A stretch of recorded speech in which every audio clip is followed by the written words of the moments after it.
The following is brought to you by the Social Suplex Podcast Network. 構成藤田 Listening Keeping Strong Style. Yo, this is Rich Latta from One Nation Radio. This is brought to you by the Social Suplex Podcast Network. We present to you the Ace of Podcasts, Keeping It Strong Style. Let's go. It's the Ace of Podcasts, Keeping It Strong Style. Covering New Japan, they ready to hold it down. Jeremy Donovan and the young boy Josh. Come and hit a job out and bury all the frauds. From the Tokyo Dome over to the G1. Social Suplex is the network where we can get it done. I'ma chill and let them have it, cause this is just an intro. Keeping the strong style, 6 stars from the get-go, boy. Yeah, from Tampa Bay to the Tokyo Dome, this is Keeping It Strong Style with your hosts, Jeremy Donovan and the young boy Joshua Smith. And thank you for listening. Welcome to Keeping It Strong Style, the Ace of Podcasts on the Social Suplex Podcast Network. Jeremy Donovan here with the young boy Josh Smith and the Discord daddy MJ. On today's show, we'll review the World Tag League Finals and cover all latest news in the world of New Japan Pro Wrestling. Please support our show by subscribing and following the Social Suplex Podcast Network and Keeping a Strong Style on the podcast app of your choice and leaving a rating and review. You can also get all the network's podcasts over at socialsuplex.com. Check out our Chop Tees store, chop-tees.com/KI Strong Style. That's where you can get your official Keeping It Strong Style t-shirt and merchandise. There's free shipping on every order and 10% off your first order. chop-tees.com/KI Strong Style. If you enjoy this podcast, please consider making a one-time or monthly donation by visiting socialsuplex.com/donate and click on the donate button under the Keeping It Strong Style logo. And we are streaming live right now on patreon.com/KI Strong Style for IWGP subscribers. If you want access to the weekly live stream, ad-free audio, and bonus content, you can subscribe at patreon.com/KI Strong Style. Josh, MJ, how you guys doing? Doing good, man. Thanks for having me back. I believe this is a first where all three of us have done a conglomerate show together. So history's being made here. Is it the first time that MJ's been on? It's not the first time. It's not the first time. I thought I did a show with MJ and you did a show with MJ, but I didn't think we all did a show together. Oh, that might be the case. I feel like there was at least one where all three of us were on. You know what? There probably was, because it's very rare that I'm able to run a show by myself anyway. So you're probably right. Yeah, and I'm only brought in for the big shows, right? The big second half of Tag League, first half of Best of the Super Junior Tag League, Road to New Japan Road. I felt like we were doing something nice here, bringing you in for the finals. No, I am very grateful to be included. So I was like, oh, I can't wait to talk with MJ about the finals here. It's gonna be such a good show, and then he buries us on our own fucking shit. Well, yeah. So got some World Tag League to talk about. Josh, you do anything fun over the weekend? Yes, I am now ready to come out with the news. I am officially married. For everybody that is watching on the gimmick here, you can see my ring. Yeah, I'm married, man. I got married this past weekend. Took a long weekend. Did a bunch of great stuff. It's going swimmingly. I don't talk too much about my private life here on the show. My girlfriend, or my wife now, was asking me, like, why do I keep referring to her as my girlfriend since we've been engaged for a while, and technically she was my fiance. And I was like, I would just like to show up on the show one day and just be married. That's keeping kayfabe right there. So technically at no point was I a fiance on the show. I went from being a boyfriend, now I'm a husband, and a very clean, delineation. Last week boyfriend, this week husband. One day I'm going to have a kid. You guys aren't even going to know that it's happening. No, that's going to be James. One day we're just going to find out, like, James is going to have like this wife and like 3 kids. I'm like, what? Like, when? How? But yes, no, we had a beautiful ceremony on Thursday, very private. We got pictures coming. We're going to be sending photos. You guys will be getting some cards, and that now is the time. If you are a supporter and a listener of this show, gifts are allowed. You can donate. Starting our beautiful life together. If you want to help us pay, we actually got some cool shit already. This year instead of doing the whole rigmarole, you buy me shit, I buy you shit. We're just like, let's just buy ourselves a bunch of stuff that we need. So I needed a surround sound system for my home theater. So I got that's sick. And we got some pots and pans and a big fluffy duvet. And yeah, it's going great. Zach is saying that you Donald Duck it with the bottomless mimosas. Yes. I don't know. Okay, Jeremy, you tell me, because all right. So the other day we went to a resort. Have you guys ever used Resort Pass? No. Highly recommend it. Resort Pass is everywhere in the continental United States. I don't know if it's in Canada for you, MJ, but it's a pretty cool website. You just go on and you look up like resorts in your area, and then you can get like a day pass, and it can include all sorts of amenities. So we went to the Fenway in Dunedin, spent they're pretty chill. It's supposed to be 2 hours, but they just let us, I don't know. No one was keeping track. They just let us keep going. And it was like bottomless brunch, bottomless mimosas. And I sent something to the group saying they're going to find out what bottomless means today. That's real. And I had a lot of mimosas, but for some reason, I don't know why, but Rich said that I was going to take my pants off and run around with just my bottoms off. I've never done anything like that in my life. I don't know where this accusation is coming from, that I would Winnie the Pooh or Donald Duck it. I don't understand. Accusations. False. Yeah, false accusations. Jeremy, is there something that I've done in my past that I don't recall? No, I mean, I've seen you drunk quite a few times, and I don't think I've ever seen you take your pants off. I mean, you've seen me drunk quite a few times. I hold it together. For the most part, yes. But you definitely keep your clothes on. Yeah, I keep my clothes on. I've heard a couple of those FOH drafts, and it's holding it together. Holding it together is a stretch. We are doing FOH draft this coming Saturday, so we got a lot coming up here in the next few weeks. We've got FOH draft on Saturday. Next week, we're doing a special crossover episode with friends over at the Super J Cast. We've been invited to be part of Wrestle Stiffness once again. Chris Samsa's coming on. A lot is going on, and I'm just gonna throw this out there. There are plans in place to interview certain individuals from New Japan Pro Wrestling if they will answer their messages. Yeah, and respond and let us know if that is still a go or not. But we are glad to have you here, MJ, for sure. Thank you. Appreciate it. I got a question for you though, young boy. Do you have something like fermenting in your cellar for FOH? You always get something funky. So I just wondered if you started brewing some concoction 6 months ago, getting ready for that would be pretty chill. I would like to do, maybe next year I'll make my own honey mead. You know what I mean? But no, I haven't done anything special, and it's actually been today I took the day off, even though I had the whole weekend off. I had to do errands and get shit in order. And one of the things that was on my to-do list was get a drink for FOH, but I don't have anything special planned yet. I might not. I don't know. I'm thinking about doing the Yeah Boy. The Chris Jericho special. Yeah, that's where he just drinks vodka with ice, right? Yeah. It works, man. It works. Yeah.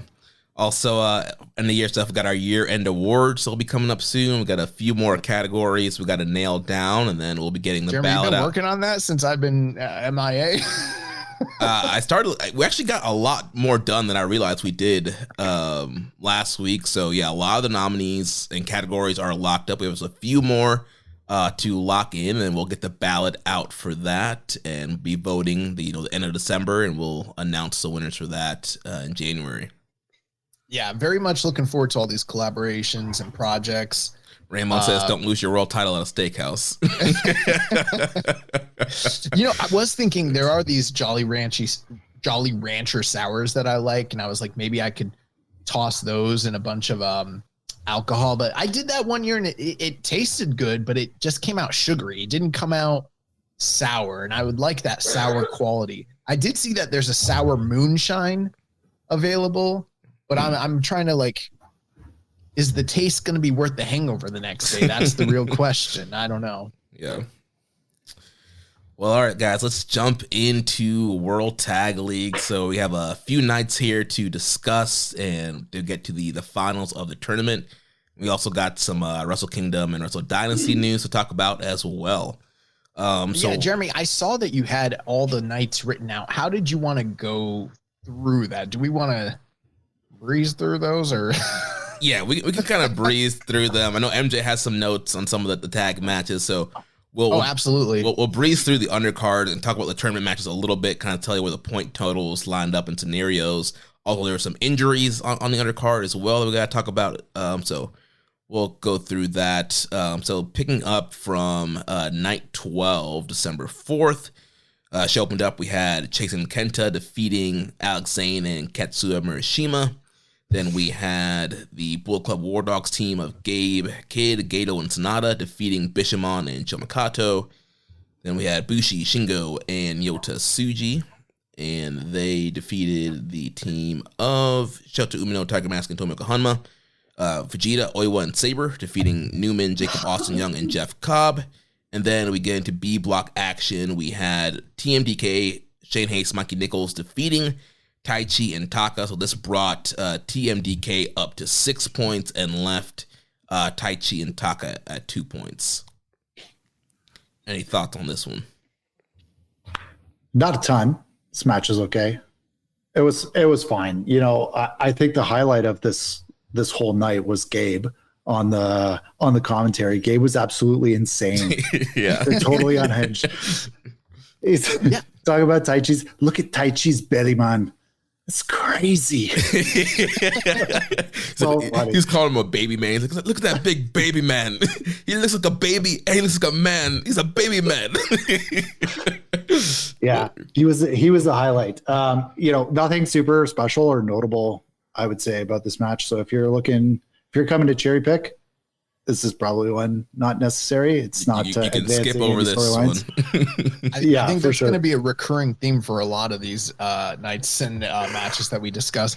I'm not sure that I'm the big. I know I've had some criticisms of Gabe's commentary in the past. I do think that, you know, he does great character work and everything. And if you're into it and you dig it, you know, all the more power to you. But I feel like it's a little bit less would be more when it comes to him on the mic during the commentary. I don't know what your guys' feelings are with that. Yeah, I know what you're getting at, and I thought he was a little bit. He was pulled back a little bit, and he was still doing the gimmick, right? But he was a little pulled back, and he had some great lines. He had some great lines all night long. So it was a highlight for me. I thought I would call it out. Yeah, he wasn't like yelling and screaming, but I think at certain points, like he kept hitting like the whole like, I need a highball. Does this arena have any highballs? Like it just like he kept like driving that one home. Okay, we get it. You need some alcohol. But I mean, overall, he was entertaining.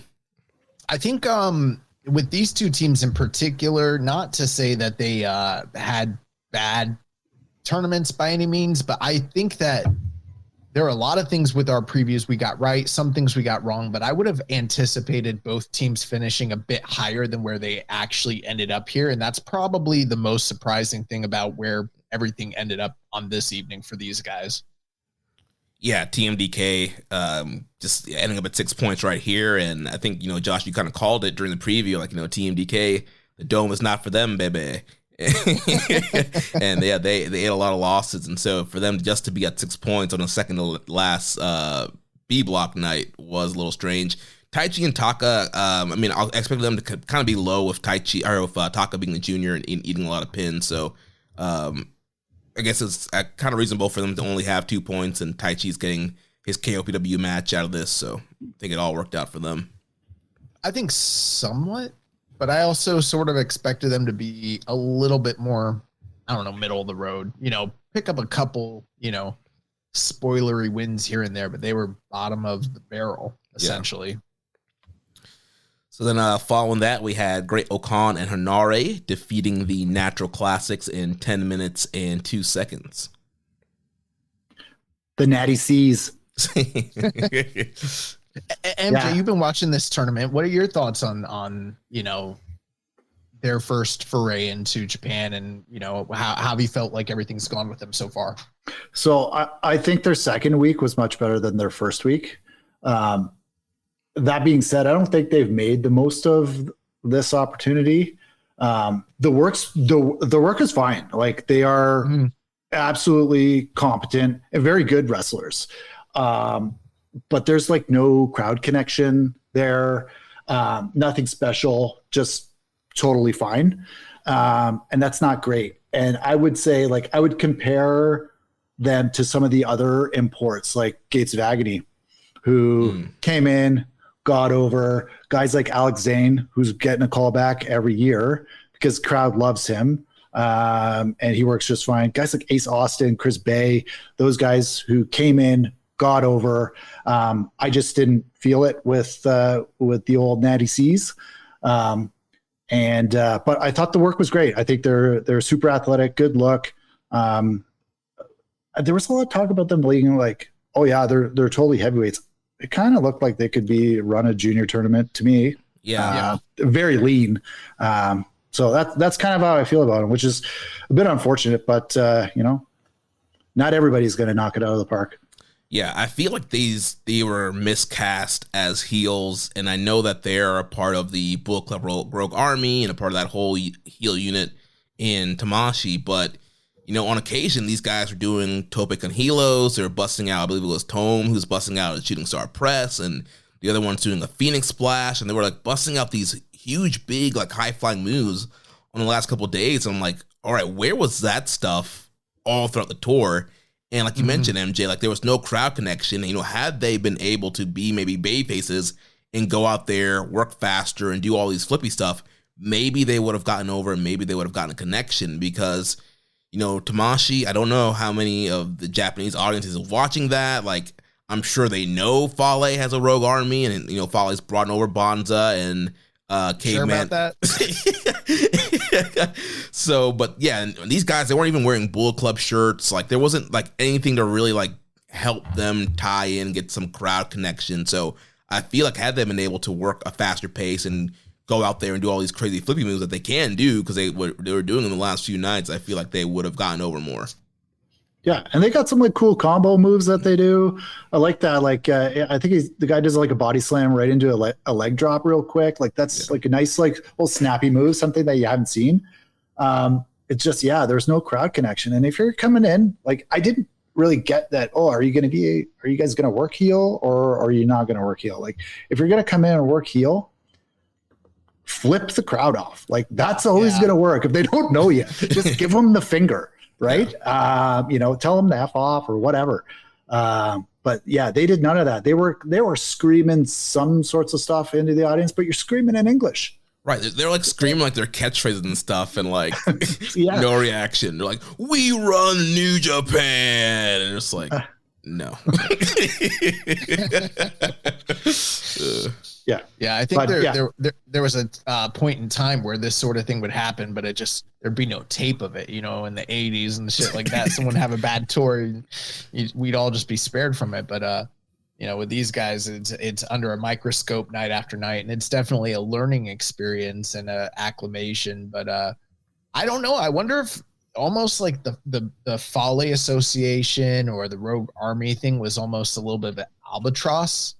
If they were allowed to just kind of come in with their own gimmick, even if it was unknown, at least there'd be something a little bit more definitive to connect them to the audience. I don't know. But I've got the feeling, what's funny? A team comes in, we think they knock it out of the park. We're like, we're sure we're going to see these guys again, and we never see them again. Watch Natural Classics come back time and time and time again.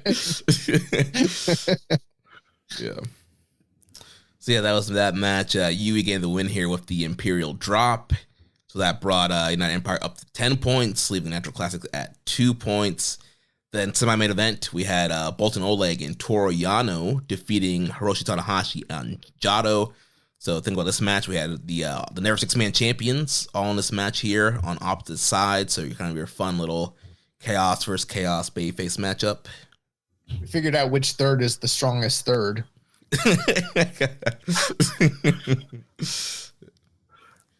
This stunk, man. Oh yeah, this was bad too, by the way. This is like an easy candidate for like worst match of the tournament.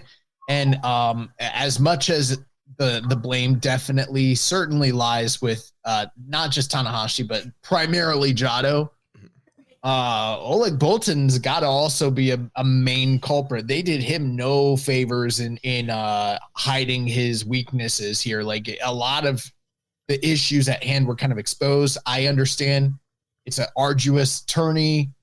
They're wrestling night after night after night. Like this has got to be with the travel and everything, like painstaking and backbreaking. But like, damn, this was bad. Yeah, these guys can't bump anymore. Boltin didn't even get a lot of time to work in this one. Like he's been carrying most of the matches. Like, but I thought. Gabe again. Gabe was making fun of Jado. He goes, he's got literal pads on him, man. This is how weak he is. He's got literal pads on his body. Oh my god, so funny. Yeah, but other than that, man, I got nothing here. This is no notes. It's just this. It was brutal. No notes. Yeah, bunch of shenanigans. Yano hits a low blow on both guys, rolls up Jado 1, 2, 3. That puts Boltin and Yano up to 8 points. Tanahashi and Jado stay at 4 points. And then the main event was Hiromu Takahashi and Tetsuya Naito defeating Evil and Ren Narita at 19 minutes and 23 seconds. Called it last week. Yeah. In this matchup, we had the very interesting kind of angle, I guess you want to call it, or the diversion that led to the finish. So, we were talking, they got set up this Hiromu Naito match somehow. How's it going to happen? And then in this match, there's all the House of Torture shenanigans happening. They're bringing the weapons in, and, Hiromu takes the chair away from Evil, and then he throws it down, and then he super kicks Naito. And, the crowd's gasping, and, they're throwing up their little, cigarette Too Sweet symbol, and he throws it up, and everybody thinks that, Hiromu's turning on LJ. He's going to join the House of Torture. Is how we're going to get the Naito Hiromu match. But then he pulls a swerve and hits the Everything is Evil on both guys, which led to them being able to finish these guys off. Which they look great, by the way. Like he hit those really well. But yeah, I like the swerve. I thought it was a funny little gimmick.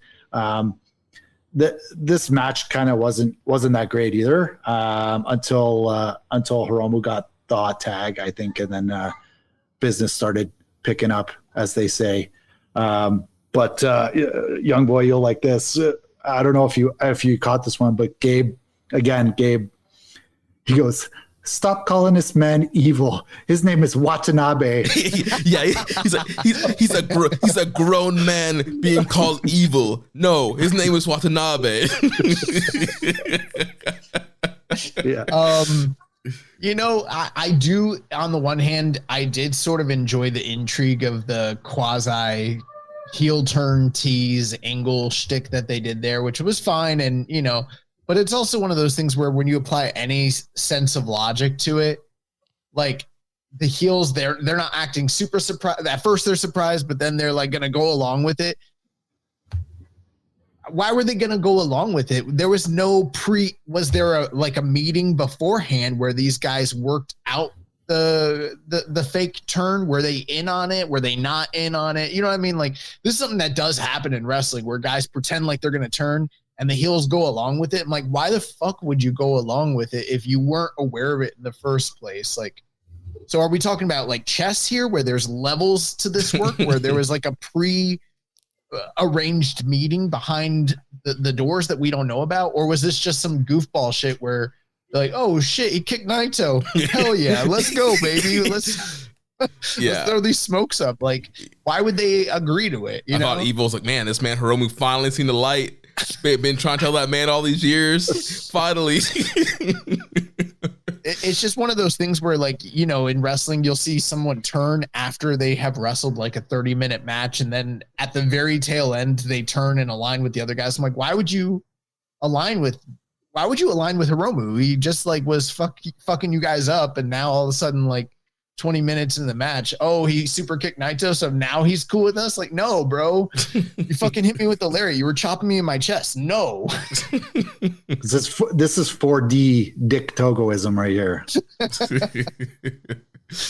There was some, and we'll get to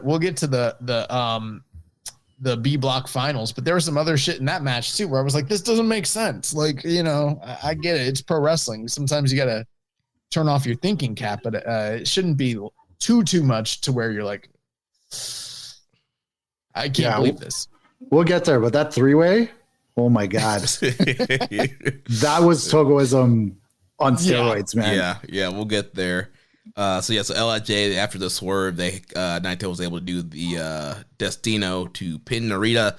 So that brought LIJ up to 8 points and leaving House of Torture at 8 points. So then we go into night 13, next night, December 5th, which was the final A block night. We had Shoma Kato defeating Daiki Nagai. MJ, any thoughts on the Young Lions in this series of battles they've been having? Yeah. Daiki Nagai is my thought. Like, this guy rules. He's so awesome. I've never seen a young lion like command the microphone and in the back. You know, even the way he approaches his matches is just very, very aggressive. He's just got a great look. You know, I'm a unabashed like body guy. So the guy's just ripped, cut, like it. He's got the Suzuki look. Everyone said he looks like Suzuki, but I just think his work is really good, man. He's like very quick, very fast. You know, not a ton of like pausing in between. He seems to get it. Especially like, I think the psychology stuff is going to come very kind of easily for him. Just by the way he works on the microphone backstage, you can just kind of see the way his brain thinks. He's like he's a natural pitch guy, right? He sells his matches, you know, sells feuds. I'm all in on that guy. Big time. Yeah, Shoma Kato and Murashima, I'm neither here nor there on either of them yet. I think I like Murashima a little bit better than Shoma Kato, but yeah, I think they're coming along. I don't expect great things out of Shoma and Murashima, but Daiki Nagai, I feel like is like Fujita's next big rival. I feel like those guys can carry the junior division along with, you know, some of the folks that they've got there now. But yeah, I'm all in on top guy Daiki Nagai. Yeah, Daiki, he's awesome, and yeah, I think right now his future looks very promising. Like you mentioned, I think he's going to be a guy that's going to be a player in a junior division, you know, after he comes back from excursion, wherever he goes. But yeah, he's putting all the pieces together. He has the great facial reactions and the great promos, so he has a lot going for him. I think that Shoma Kato and Murashima are definitely going to need to do, and Yasuda a little bit, some more work to kind of be a little bit more well-rounded. And I know they're starting to pepper in some new moves, and they're starting to cut a little bit more promos. But I think that Daiki Nagai definitely seems to have a more kind of well-rounded approach than the rest of those guys right now. Yeah, he just very much stands out amongst the four of them. He appears to be very much ahead of all of them. Yeah, I like the Mexican. Yasuda. Fuck yeah. Yeah, I like him too. Do you guys know what his injury was like and how serious it is? I think it was I think they said shoulder injury, if I'm remembering correctly. It said it happened during the pre-match warm up. Yeah, it happened. It didn't even happen in a match. It was just like when they were rolling or something like that. Yeah. So yeah, not sure how serious it is. They haven't given another update yet. But yeah, this tour been plagued with injuries that we'll get into. But yeah, it's a shame that Yasuda went down, and hopefully it's not too serious and he can bounce back quickly. So I was just playing. I like Daiki Nagai too. So following the Young Lions, we had Doki, Taichi, and Taka defeating Gato and Natural Classics. We had Vegeta, Hayes, and Nichols defeating Bolton, Tiger Mask, and Yano. Dick Togo, Evil, and Narita defeating Tanahashi, Jado, and Murashima. Bushi, Hiromu, and Naito defeating Great Okan, Hanare, and Jacob Austin Young by ref stoppage. So here was injury number 1 of the night. What'd you guys think about this Hanare injury? Did you think it was a work at first, or kind of what do you think was going on there? You want to go first, Josh? Sure. I kind of thought it was a work, but it didn't. Like, okay, so there was 2 things. Number 1, they didn't have actual like medical personnel come out and help him. They just, which later in the night there was another injury where they actually brought out medical personnel. So that was one thing. And then there was a bit of a quasi angle at the tail end where like Okan was still trying to get his hands on Naito, which doesn't necessarily mean it's for sure a work. You know, but at the same time, because we've seen wrestlers do that, they're put in an awkward position and they try to keep a little bit of kayfabe, and I get that part of it. But I was holding out hope that maybe there was some sort of angle element to this. The idea that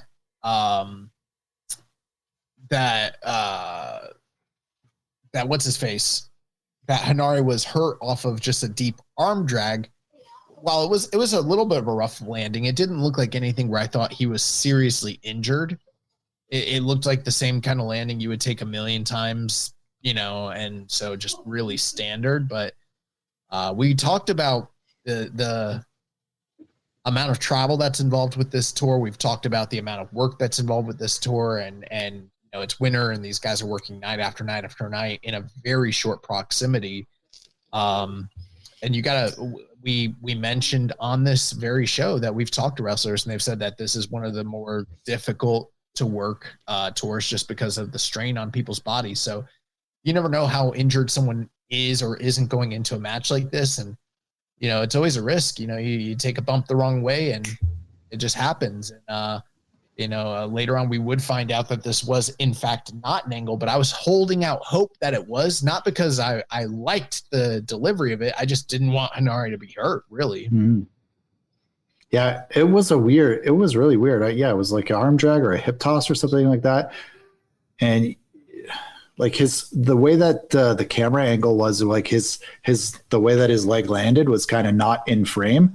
But yeah, just a weird landing. It's a kind of a freak accident, right? Because like I bet he's taken that bump 20,000 times in his life. You know what I mean? Like, how many times have you taken a hip toss and from being a young lion to your professional career?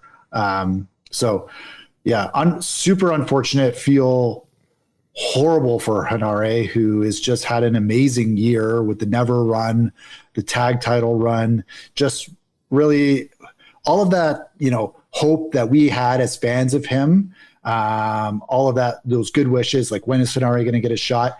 This was him getting his shot, and to have this run cut short was just super unfortunate.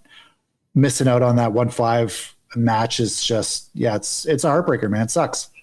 Yeah, I feel like with Hanare, like he's always at the cusp of like his next big push, and then he gets injured. I feel like he's been plagued with certain injuries all throughout his career, and this is another one. And yeah, I was hoping it was some kind of angle at first, but yeah, he took the arm drag, and he kind of bumbled on the way up, and then he fell down. I was like, oh, it's not looking good. And yeah, they were just like in an awkward situation, not knowing what to do. And yeah, Okan was like trying to attack Naito, then Hiromu like broke that up, and then Naito was like trying to continue to go, but then Hanare just kept screaming, and yeah, the ref had to call for the referee stoppage, so that got thrown out. And yeah, it's announced that he was hurt and he's going to be pulled from the rest of the tour, and he's going to be missing January 5th as well. So yeah, that really does stink for Hanare, because that was going to be a big showcase match with the Bucks in the Tokyo Dome, tag title match. And you know, we always mentioned MJ, we're also, you know, we want Hanare to have these big moments and big shots. What's next for him? And then yeah, for this unfortunate injury to happen, it really sucks.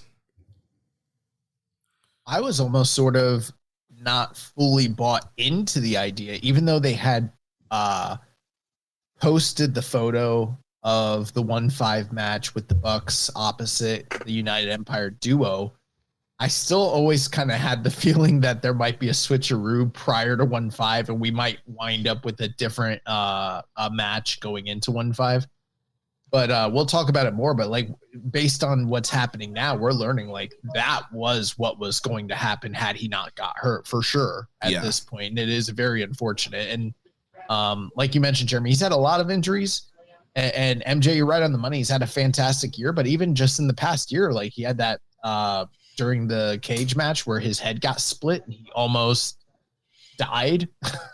Yeah. So for him to like have that triumphant return and have this fantastic year for it to kind of end on this sour note, it's very unfortunate. Yeah. So yeah, definitely praying and hoping for a speedy recovery for Hanare. Send Hanare all your mana. Yes. And send me all your money. All your money. So then we go into A block action. We had Funky Sauce defeating the Bullet Club team of Chase and Kenta. So kind of an upset win here, having the Funky Sauce team beat the former IWGP Tag Team Champions here. Yeah, you know what's hilarious? Taguchi getting all the wins and not Alex. Taguchi's getting all the pins. I don't think I've ever noticed that until you just mention it. And that's, I believe it's got to be true because you're always right, MJ. Yeah. Wow. Well, that's crazy. He's pulling out the championship whites, man. I think Taguchi got a race. He has 2 new sets of gear that he brought up for us. Is the yen up? It was up for a bit. It's back down again. It's kind of middling. Could this have anything to do with Rocky working for AEW? Maybe that's opened up, some maybe there's some, what's it called? Responsibilities that are needing to be delegated out. And, who knows? Maybe Taguchi's the guy for that. There's some laundering happening, Rocky's like, why is there what? Rocky's moving money around into different accounts. I didn't think that anything nefarious or illegal was happening. What the fuck? This is your very good friend, Rocky Romero, you're talking about. Yeah, sorry, a good friend. But yeah, Taguchi's gear is looking great, and watch Rocky listen to this one episode. He never listened to the show, and then he's like, "Wait, what?" I do want to say he was almost in that crypto scam. Remember? Yeah. But no one's as bad as Hawk2a girl. Yeah, do not invest in your Hawk2a coin or whatever it was. Didn't MJF try to come out with a coin? But I think it was a work though. I don't think it was a work. I think he actually launched a coin, and I think that like some people did lose money on it.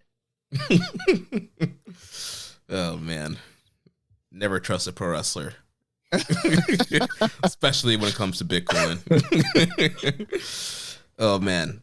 So yeah, this match was fine. But I can mention the upset win here. Funky Sauce beating Chase and Kenta, which put left both team at 6 points.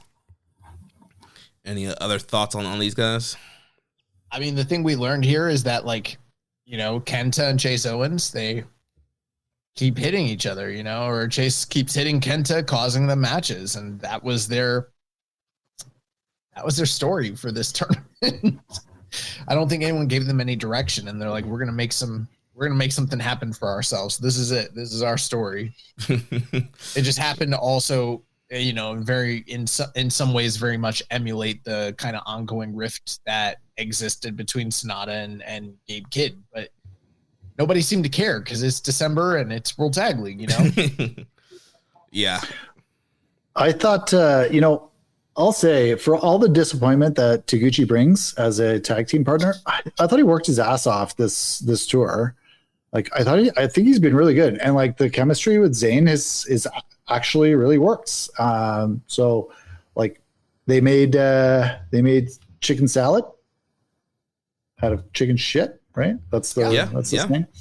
So so I like it, man. I thought the dueling butt spot with Kento was pretty funny. most of Taguchi's butt stuff doesn't get me going, but this one was funny. So when there's a new wrinkle to the butt stuff, I'll pay it some mind. So I thought it was a good spot. So what we're saying is we are or we're not into the butt stuff, which is it's for you to decide.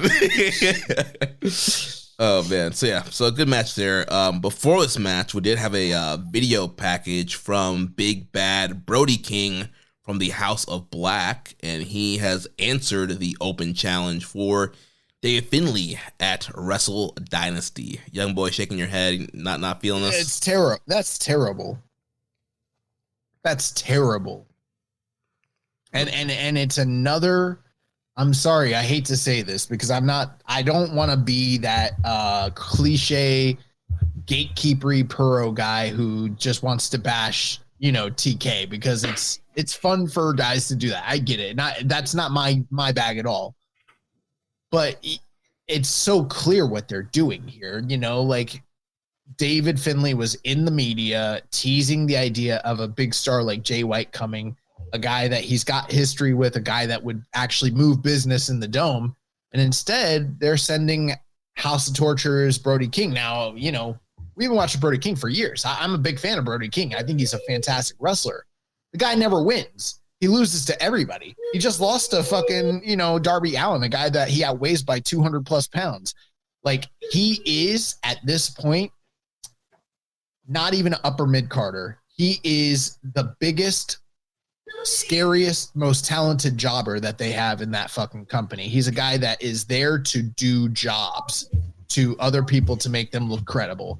He's basically Butcher 2.0. And the fact that they're sending him to the Dome to lose to David Finlay means David Finlay's definitely going over.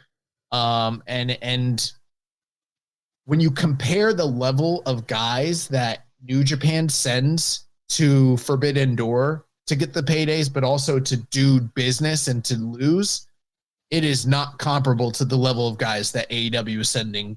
Now that we're seeing the full scope of the card, I'm sure the match is going to be good, but most of the Japanese people don't know who Brody King is. He's not over like that, and he's not over with the U.S. audience. Like, it's not a good 1-for-1 at all.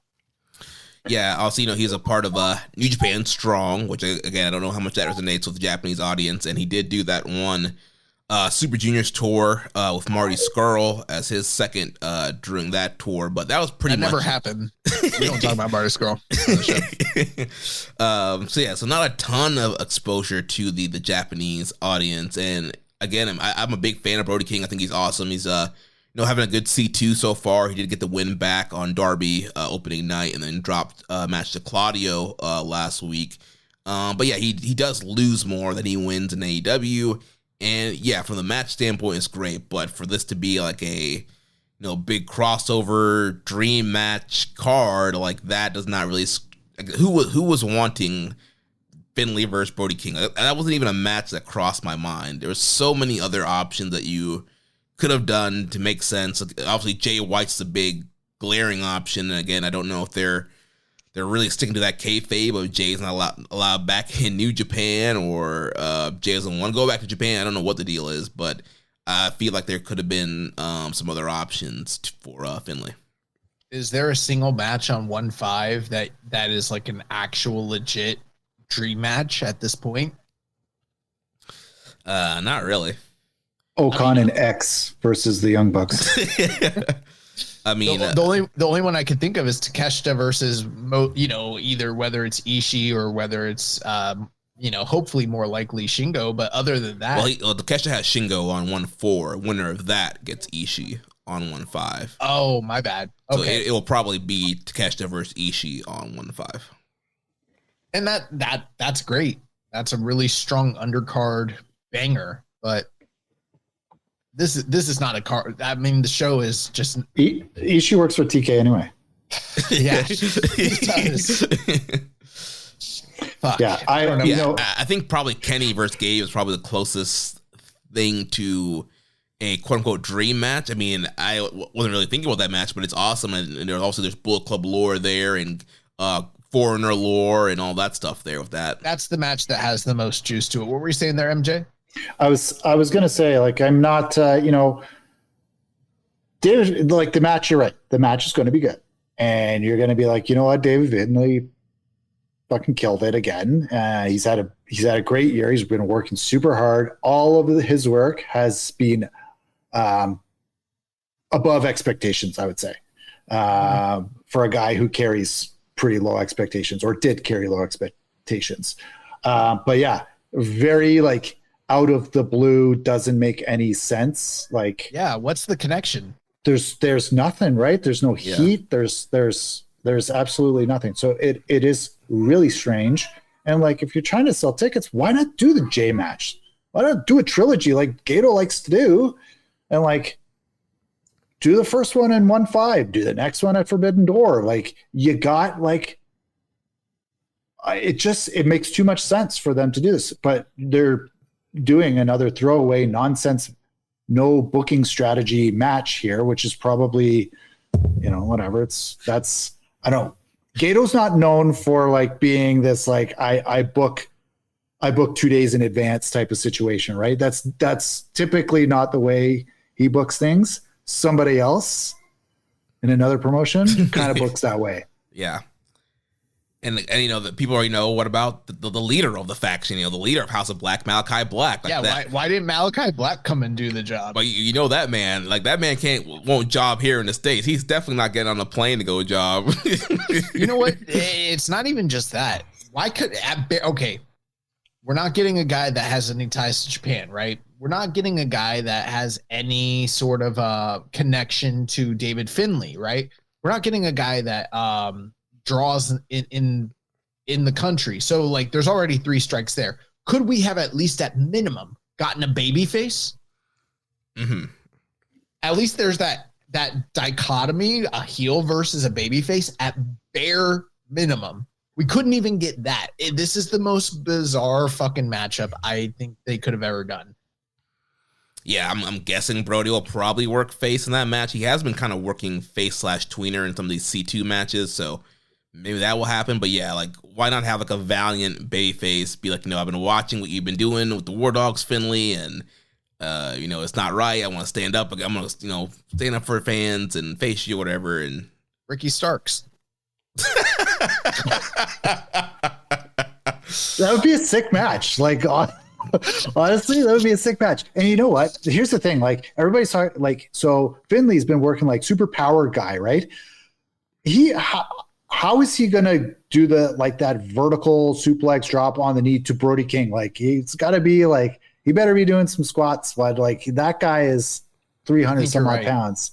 Like, how is he going to toss him around like he does everybody else in every other one of his matches? So I think you're right. They've got the wrong guy, someone too big. We need to go with someone smaller. I don't know what, maybe, what's Ray Phoenix doing? I think he's available. Maybe we can bring him. He's got some time left on his contract, I think. Yikes. He doesn't want any more inhumane treatment right now, so. Oh, man. Oh. Where's Swerve at on this Wrestle Dynasty card? Like, bro, Swerve's not coming because Swerve would have to do a job most likely, or he'd have to win. And it's like, in Japan, they don't really like to have black people win. And so that's not going to work for Gato. And on the flip side, a Swerve losing, that's not going to work for TK. So we're at an impasse here. I do think, in my honest opinion, though, if we were looking to have somebody come in that really hasn't made an impact in Japan, but has all the potential to be a crossover guy, introduce him to that audience, make him mean something, and present him as a big star, Swerve's that guy. Like, he's the one person who has kind of been built up in AEW that has the potential to cross over into the Japanese market. And they just, I don't know, like, they're missing the mark here with him. You know what? That would be like the dream, but they got Shelton Benjamin. He's got a name over in Japan. Like, we work Japan. Yep. Like, They got Bobby Lashley. Like, They got a bunch of guys. MVP, man. MVP. Isn't MVP a legend in New Japan? Like, come on, bring him over. First ever IC champion. Continental champion. Let's Rambo go, Sampig says Bob Sapp rolling in his grave at the accusation of Japanese racism. First off, Bob Sapp is not dead, sir. He says, I know he's alive. Second of all, Japanese racism is very much a thing. Zach Port saying send him Griff. Does he mean Griff Garrison? Oh my gosh. I mean, he's got the baby face hair. I could see him, have him and Dragon Dia show up on a skateboard. I could see it. Action Andretti. Yeah, along with Leo Rush, Isn't it amazing that Taguchi worked harder in this World Tag League than he did in Super Juniors this year? It's kind of crazy, yeah. I guess that's his new gear. The heavyweight paycheck is a little bit more. You look good, you feel good, you play good. As Deion Sanders, baby. I almost feel like, what's the Men's Warehouse slogan? I feel like they had one that sounds very similar to what you just described. You're gonna like the way you look, or something like that. Oh man. Well, where are we? What are we talking about next? Well, next we had Oiwa and Zack Sabre defeating Callum Newman and Jeff Cobb by ref stoppage. Well, here was injury number 2 for the night. So I got in 15 minutes in this match, and Callum Newman was on the top rope going for, it looks like he was trying to do like some kind of superplex thing, and then his knee just gave out. He fell to the outside, grabbing, screaming his knee, got medical over, ref threw the match out, and TMDK got the win. Yeah, this was gruesome. Like, that looked to me like an MCL. I'm not a doctor or whatever, but that shit buckled inward. And I don't even think that they were touching at that point. Like, Oiwa had hit him with a couple of headbutts, knocked him off his perch or whatever, and then he was getting back up, and it just like, ugh, gross, man. That totally gross. I disagree with MJ. I think it was a meniscus and PCL. I'm not a doctor, but I disagree. That's fair. No, yeah, it looked terrible, and this was actually gearing up to be probably the match of the night. And had it continued, would have been one of the only recommended matches of these 4 nights that we had. But unfortunately, due to it getting cut short and then the unfortunate injury, just kind of ended anticlimactically. And very unfortunate. Best wishes to Callum. And it felt like he was starting to gain some steam through the course of this tournament with him and Jeff Cobb. And this is a terrible way for it to end. Yeah, they were a great team. Callum was looking great, man. He was flying around the ring. I think he's found his way. Like, and it's just shocking that he's still like 20. He's like 22 still. So crazy. Yeah, he's like, super young. Super young, super talented. Like, hopefully it's not like. Hopefully it's something that he can recover from. Stem cells. Yeah. Show these old men how to repair a knee for once. Like, get some blood platelets. Somebody give that man Rey Mysterio's number so he can get the knees fixed up real quick. I feel like I'm on a Joe Rogan podcast. We're going to start talking about some stem cells. Go down to Argentina. They do it in Germany. Oh, do they? Yeah, Kobe went to Germany. He got blood platelet therapy up there. I can't afford to go there. I got to go down to South America. Yeah, that's fair. Less regulated. Yeah. But yeah, I don't know. Very unfortunate. The other thing too is Oiwa and Zach, probably the best performing low points total team of the entirety of the tournament at this point too. Yeah, they've been great. We talked about it last week, how both guys, especially Oiwa, has been like working super hard every night, not mailing it in. So yeah, definitely really great team. Yep, Oiwa was the standout guy this whole tournament. Like, I asked you guys, who do you think's been the stand-up guy out of all the young guys, and it's been Oiwa, man. Like, he's money. Oh, I did have a thought. You mentioned earlier that Callum has kind of found his way, and I was going to say, not if you ask our Discord. Our Discord is of the opinion this guy can't work his way out of a paper bag, apparently. Yeah, I don't understand that one. Yeah, I think Newman's awesome, but yeah, hopefully whatever the injury is, he can bounce back and it doesn't affect his game too much, because also, you know, the big appeal for him, that the Prince of Pace, how he runs the ropes, all his flashy, high-flying stuff, hopefully doesn't get too affected by that knee injury. So that match that left both teams there with 6 points. Then we go to the semi-main event. We had Umino and Hanma defeating Shingo Takagi and Yota Tsuji. So upset win here, with Umino getting the Death Rider on Tsuji, which left LIJ at 8 and stopping them from advancing, and bumping Umino and Hanma up to 6. Do you guys think the ankle injury is a work or a shoot? It's a work. Do you think it's fully a work? Well, I think because he missed the one day that it was probably hurt, but you know, I don't think it's that hurt. Yeah, I'm not fully convinced it wasn't a complete work from the very get-go. Yeah, I think so, because they kind of, because Gabe Kidd had made comments like about wanting to like stop him from going to the Tokyo Dome. And I think it was in that match where like, the ankle got targeted.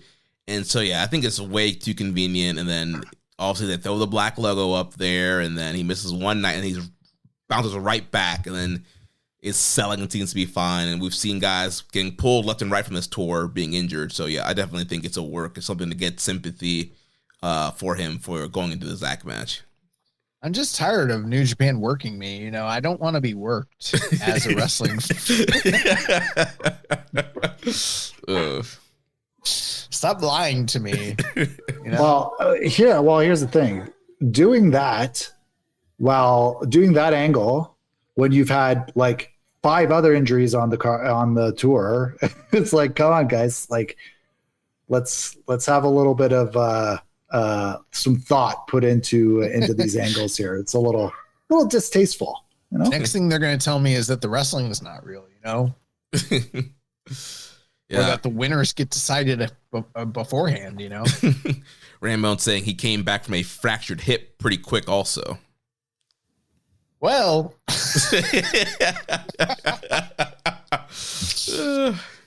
there might be some validity to some of that. It might not have been a fractured hip, but there was definitely a can of whoop ass or something.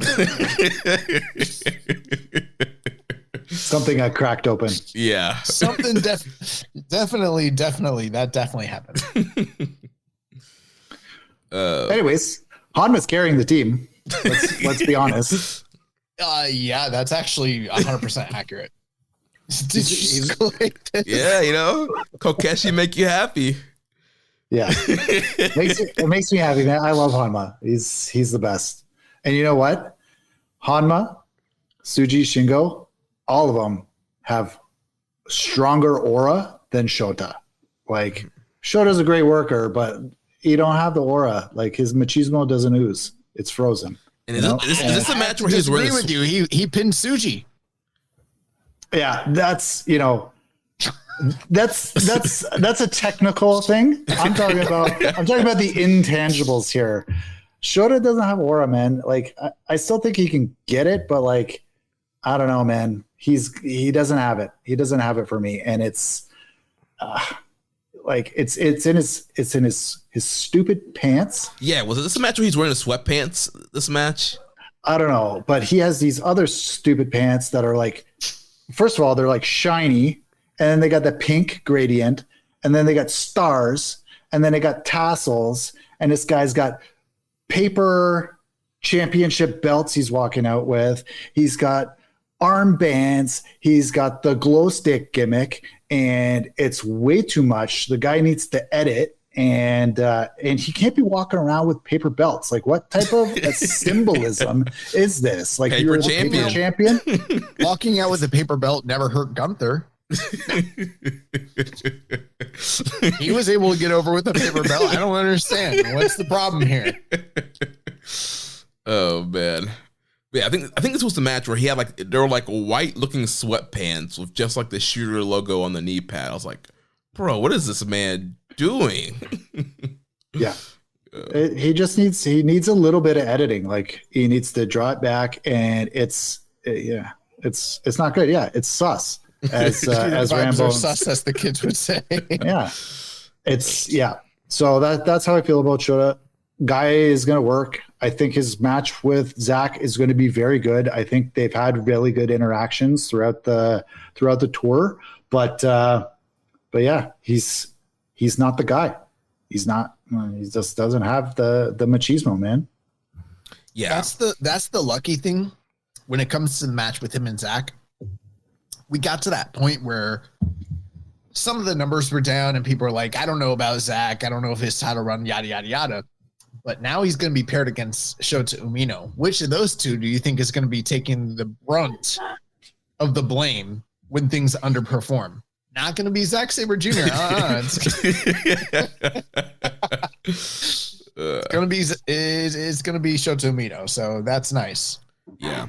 And like you said, MJ, I think from the in-ring standpoint, I think the match with Zach and Umino is going to be great. They had the preview match on this tour, and they wrestled several times throughout this year, and all the acts have been really good. So I think they're going to have a great match. It's officially the main event, the last match of Wrestle Kingdom.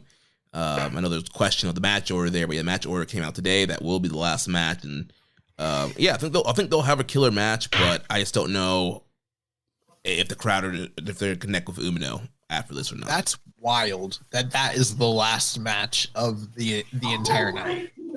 Yeah. The last time two first-time main eventers headlined a Tokyo Dome show, it was Keiji Muto versus Nobuhiko Takada in 1995 when they were both the world champions of the UWFI and New Japan Pro Wrestling colliding in one of the most monumental money-making matches in the history of professional wrestling. This is not that. This is crazy to me. Does this mean that Umino will be the next Muto?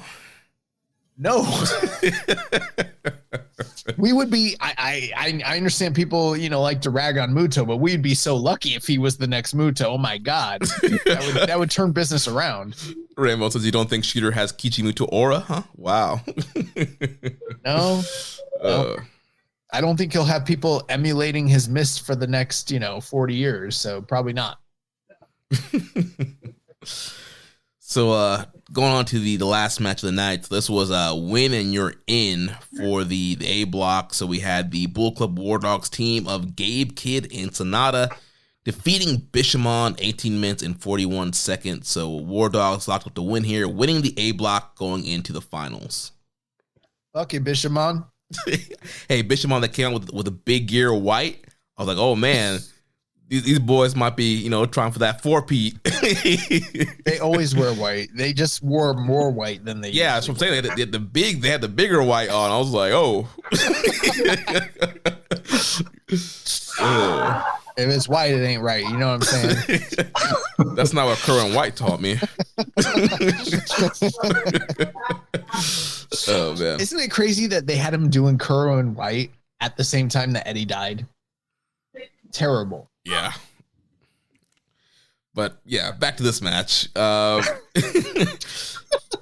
This was a pretty good match for the main event here. A lot of the kind of brawling stuff we've been seeing from Sonata and Gabe Kidd, and Bishamon trying to run the plays, do all their double team combos here. But in the end, Gabe Kidd hitting a low blow on Yoshihashi, and then the pile driver, and Sonata doing the dead fall right after that to get the win and advance.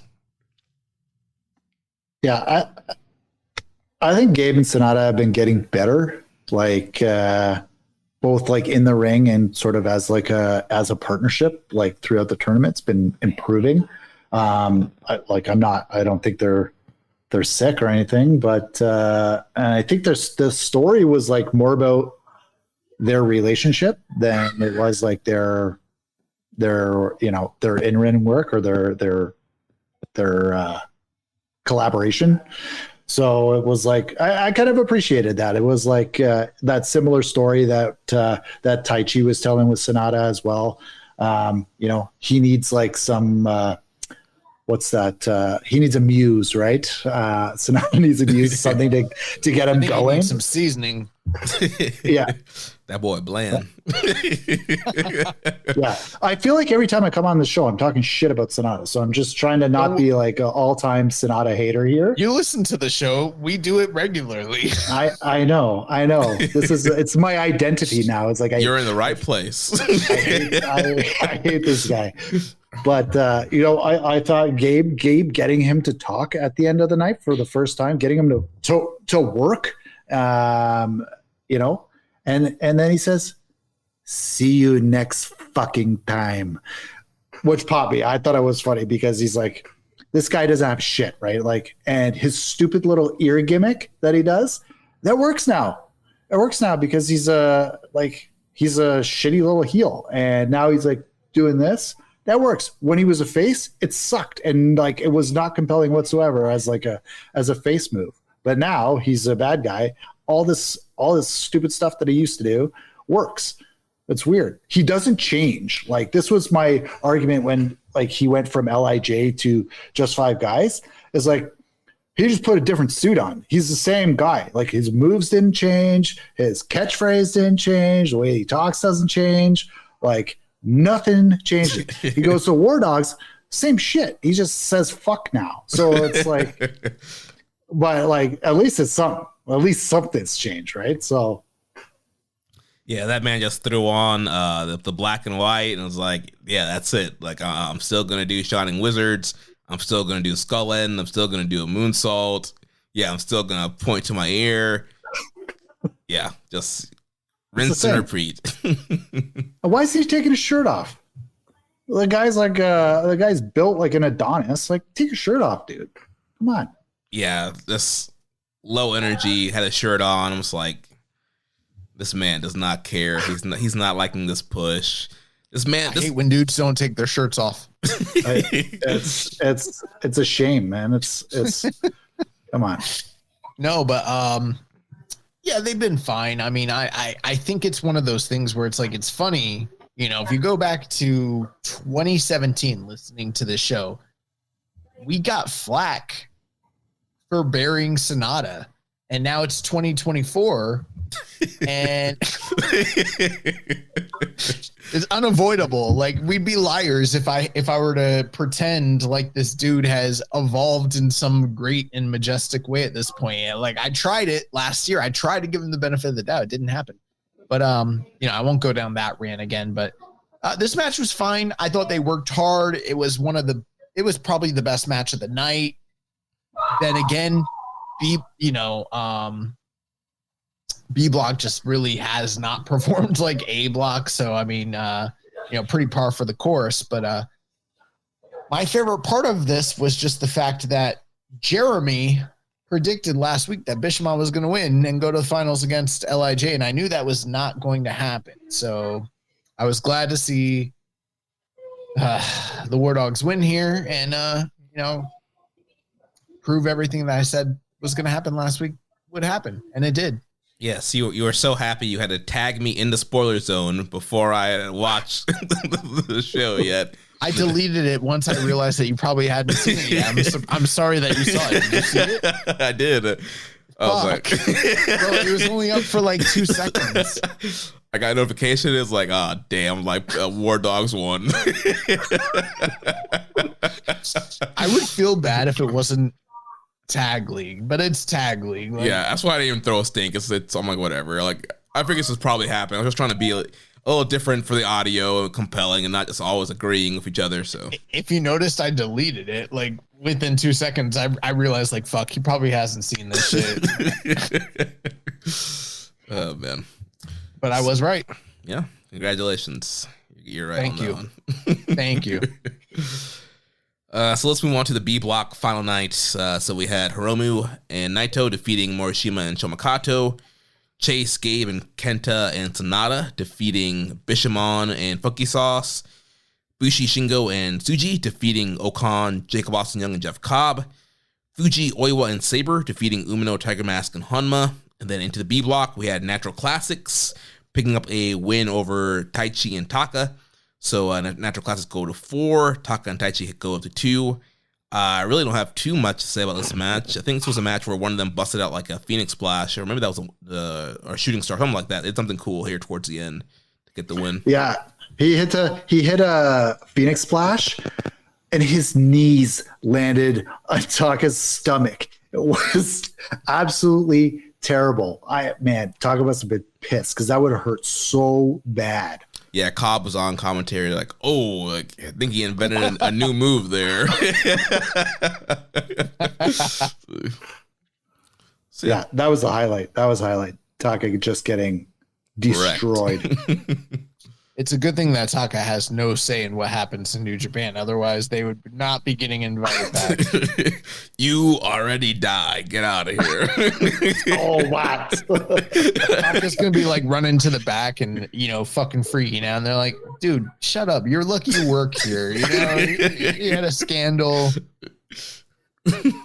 We're just trying to keep the JTO pipeline open. That's about the only reason you're here at this point, really. And the fact that you're friends with Dick Togo. Otherwise, you would not be back at all.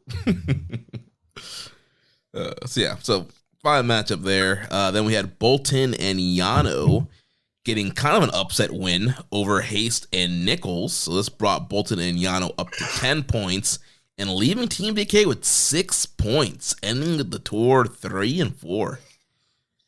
It became very apparent when they sort of mentioned on commentary earlier in the evening that because of the fact that the United Empire of Okan and Hanare were no longer going to be in the main event against LIJ, that we were potentially, that essentially LIJ was getting a bye. They're going to get the 10 points. And they're like, we could, depending on how things work out, either see a finals or a 3-way if all 3 teams with the unbreakable tie end up with 10 points, then we could see a new main event. And then it was like, okay, we're definitely getting that 3-way tie because there's no other way that this is going to play out at this point. And I think without that injury, there's no way TMDK wouldn't have been picking up a win here, but it just, they became like victims to fate because of the fact that Hanare got injured. They needed to kind of rework the math to make sure that there's a main event this evening. Yeah. With the loss of Hanare and that big main event, it was supposed to be LIJ versus UE as the main event when pretty much it was going to be winning you're in. So they definitely had to do something. Right. Yeah. Has it been noted that TMDK is a Noah trash faction? Now that you mention it, they pretty much are. Yeah, I mean, didn't they originate before Noah though?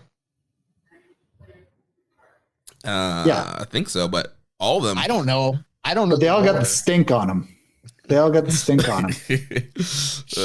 That's true. Except Bad Dude Tito and Fujita. Yeah, he's got the MLW and the OnlyFans stink on him. Oh man. I have so between Yano and Tanahashi, who's faster? Do you think? Who's more athletic, Yano or Tanahashi right now? Bro, I think it's Yano. He's still moving around. He still hits that belly to belly suplex. Yano is way more athletic than Tanahashi in 2024. So 100-meter dash, you got Yano, you got Jado, you got Tanahashi. 1, 2, 3. What plays are these guys? That's Yano all day. The only thing is Yano doesn't go to the top rope, and so I'm not sure if he's able to do like a high fly flow level move. But other than that, if it came down to a dash, it's gonna be Yano. Those other guys don't have knees; they have no cartilage. Yeah, they're not making it very far right now. So who's coming in second, Jado or Tanahashi? Tanahashi. Jado is so bad, bro. Like, he should not be in this tournament under any circumstances whatsoever. It's fucking abysmal. They would be better off bringing in like Tenzan. Tenzan would be better, or should brought Kojima in. Yeah, or Kojima, or I heard that there were some issues with Monster Morning, and fucking that he was having some like money problems, they could bring him in. Nakanishi. Yeah, bring Nakanishi in. He'd be better than Jado. Have him team with Tanahashi. That'd be better. Get somebody up in the rack, Bro, we can bring Iska back. He just worked a fucking Rambo. Okay, that would be better. And he's jacked. Yeah, that'd be better. Still jacked. He's at least a heavyweight. Jado's not even a heavyweight. What is he doing in this tournament? It's terrible. Yeah, it was rough. But yeah, this match was fine. Kind of, it makes sense why Boltin and Yano won, but still a little surprising. But yeah, Boltin getting the pin on Shane Hayes after the verdict and the Kamikaze. So they got to 10 points and solidified themselves as a chance to advance. And then we had, in the semi-main event, we had House of Torture, Evil and Narita defeating Tanahashi and Jado. So I'll see a lot of build up here towards the Tanahashi and Evil match. And we had House of Torture cheating here to get one over on the President and get to 10 points. All I know is Tanahashi tapped out. He's a bitch. Yeah, that's right. Evil got him in the Darkness Scorpion in the end there. And yeah, he tapped out right in the center. Clean. No notes, man. It sucked. I love how MJPR's his no notes is the opposite of what no notes is supposed to be. Usually no notes is supposed to be like, man, this is chef's kiss. No notes. This is perfect. His is like, I don't want to fucking deal with it. I have no notes. Just fuck you guys.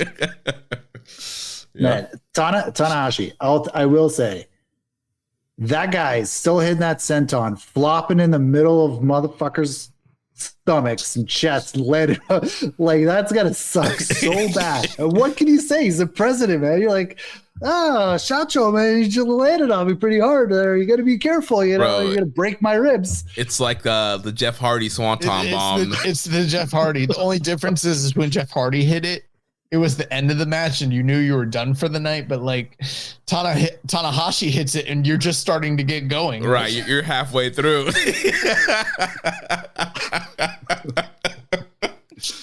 Like, fuck. Oh, man. It's going to be a long night. Yeah. So getting some sympathy there on Tanahashi, and this would play into the angle we'd see on the next night. We got Evil and Narita riding in, and so with that win, they're grabbing the mic and they're claiming that they've won the B block, and they're doing the math at ringside, and finally, they make the decision. Got 3 teams at 10, so we got to do a 3-way unbreakable tie between all 3 teams. So first time ever. Yeah. So we get this bonus match. So Naito and Hiromu make their way down, and Boltin and Yano come back out. And so, yeah, we got a 3-way match for the final for B block. And we had luckily Naito and Hiromu got their work in earlier in the night. Otherwise, it wouldn't be fair. Yeah, I'm glad that they were still in the building. Like they could have left already. But yeah, so Naito and Hiromu, they get the win here. Lots of shenanigans in this match. We had Togoism. We had the handcuffs, where we had Boltin and Yano and Naito all handcuffed, and so it's pretty much 2-on-1.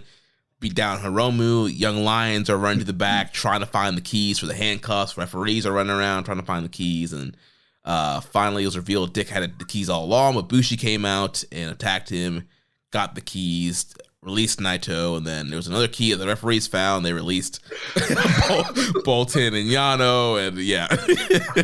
Do you want to know what the part of this match that made the least sense of anything? Do you guys know what I'm going to say? No. It's the Young Lions. Is it the Young Lions? No, it's not. It's the count out.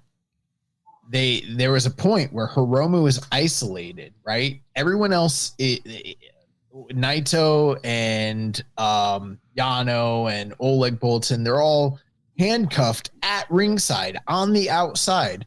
So then that just leaves Hiromu in the ring fighting off House of Torture, and then they go to the outside, they beat him down, they leave him for dead, and then they start counting the count out.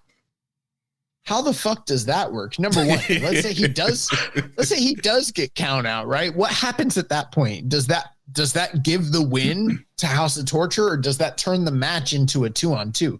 There's no clear definition about that. Second of all, he gets in the ring at 19.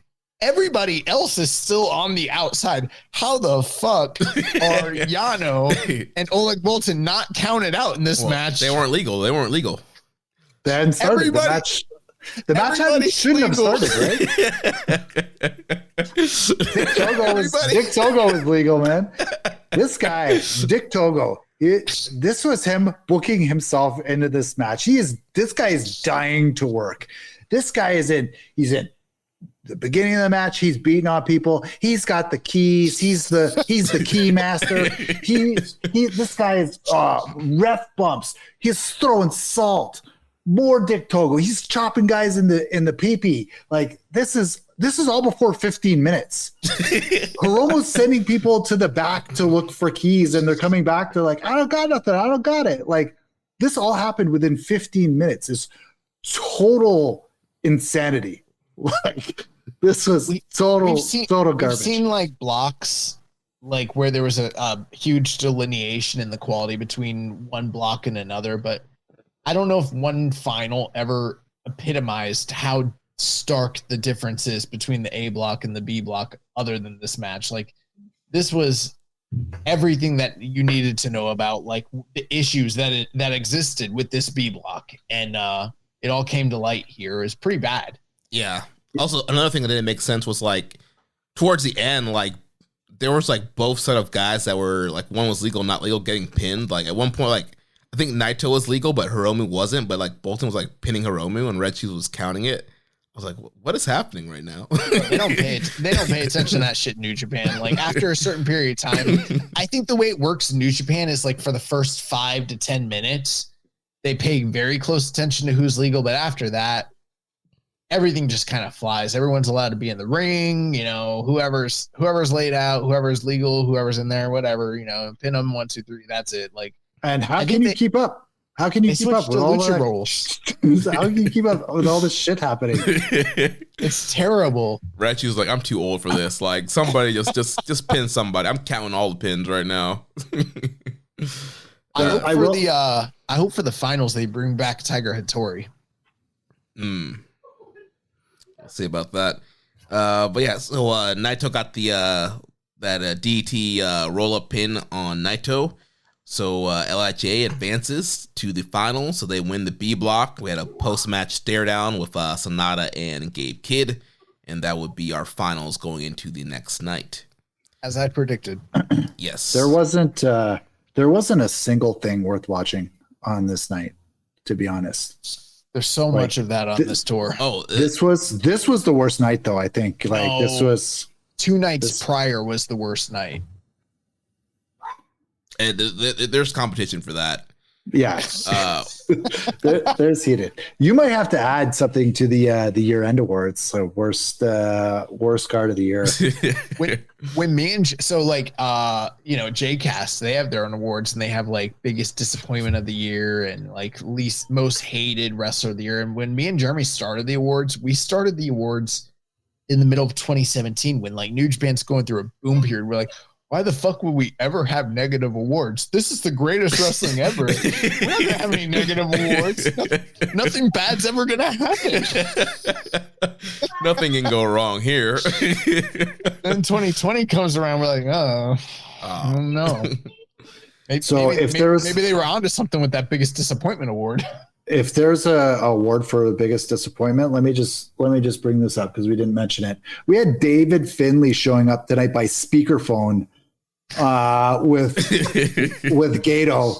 Like this guy, Brody said you have video, man. You can't get the FaceTime out and give us something. Like you have to call Gato. I didn't even know that's what it was. I just thought it was Gato just freaking out. I didn't even know. He had his phone up to the. He was putting he was like he called Finlay and he was holding the phone up to the microphone. And Finlay is cutting a promo through the phone, through the microphone. And Gato was like, yes, boss. Yeah, I'll tell him. I wonder what the history between David Finlay and fucking what's his face is Brody King. Like if they wrestled before, on New Japan Strong or whatever. I just wonder what Chris Sampson's thought process is like when he's scouring cage match to to find the interesting like little nuggets of factoids to present to Walker Stewart and Chris Charlton. Yeah, he's gonna have a hard time with that one. The holidays are just around the corner, so now's the time to shop new deals at Lowe's. Make your home even merrier with up to 75% off select pre-lit artificial Christmas trees, holiday lights, and more. Plus, don't miss our limited-time weekly deal drops on items like appliances, tools, and grills. There's something for everyone on your list. Count on Lowe's to help you save all season long, because Lowe's knows deals. Valid 12/5 through 12/11 while supplies last. Selection varies by location. Well, that's going to take us to the final night now, night 15, December 8th. So I have some attendance numbers here for the finals. So this year's finals of the reported attendance was 2,232. Compared to last year, it was 2,658. So same building, same time of the year. So down approximately 17% to last year. And last year we had Bishamon and GOD. In that, you don't got Talatonga. Yeah, that was that 40-minute final match last year. So, yeah, I mean, a little bit down, but yeah, you would think with Naito and Hiromu going for the finals here that it might have been a little bit up, but down a little bit. Yeah, that's unfortunate. I thought the venue looked great after days and days of these like highly lit rural prefectural cultural centers, seeing like a dark, really proper professional wrestling setup was really enjoyable. It really like allows me to get into the matches when you're not just seeing like weird spaces of seats open and like basketball rims in the corner of the video and stuff. It's like, yeah, this is a proper wrestling promotion. So I thought the venue looked great, was lit really well, and at least that was a high point for me, because like watching the cultural gymnasiums with the lights on is just fuck, man, it's great. I don't know why I do this to myself, man. Well, here's the rough thing when you have to point out the fact that just the ambiance is like, hey, they were in an arena and the lights were down. If that's the high point of the evening. Well, no, the matches were good. That's fair. I'm exaggerating a little bit. We're on a rough tour here. Yeah, it was good to be back in a bigger building with lighting and a stage, and yeah. It actually looked like a wrestling show. Yeah. Yeah. They got to figure out something to do in those gymnasiums, man. They got to figure that out. It just looks insane. You draw and you get some more people in there. Yeah, I guess that's it. Yeah. Yep. But let's talk about this card here. This was the real rural revitalization tour. So the show opened up. We had Tiger Mask defeating Daiki Nagai, 5 minutes 43 seconds with a big Tiger suplex. So just Grumpy Tiger Mask getting a win in before the end of the year. A little bit off topic, but yesterday I saw a clip of just a compilation of Ahmed Johnson Pearl River plunges. He just does that move so much better than every Tiger Mask that has ever lived in the entire history of wrestling. Like, I'm sorry, I know that he wasn't a great wrestler, but like nobody ever did the Tiger Driver better than Ahmed Johnson. Just no notes. Yeah, and he was a gang member. So remember that. Remember that, baby. He was a gang member, baby. Oh man. So yeah, fun opener here of Tiger Mask and Daiki Nagai. Then we go to Team DK, Hasten Nichols defeating Murashima and Kato. So Team DK getting a win there, and they brought up on commentary like these guys literally had to start from the bottom of the division, going against the Young Lions. So picked up the win there. Then we had Bishamon defeating the Natural Classics. So beating those guys on the way out. Best Natural Classics match of the entirety of the tour. Yeah. Yep, for sure. And I don't know if that's because Bishamon are great partners, or this was their last their last go round, man, and they had to make it count. But yeah, for sure, this was their best showing. I don't know if you want like your last showing to be the best. Maybe like you turn it up on the beginning and then just go hard from there. You know, who knows? But probably a little bit of both. I'm sure working with Bishamon didn't hurt things. Yeah. Then we had Doki, Taichi, and Taka defeating Great Okan, Jacob Austin Young, and Jeff Cobb. It's a little bit of preview there for the KOPW match that'll be coming up. Then we had Bushi, Shingo, and Tsuji defeating Chase Owens, Gato, and Kenta. And Chase reminding us all that he pinned Shingo and he's trying to get a Never title match.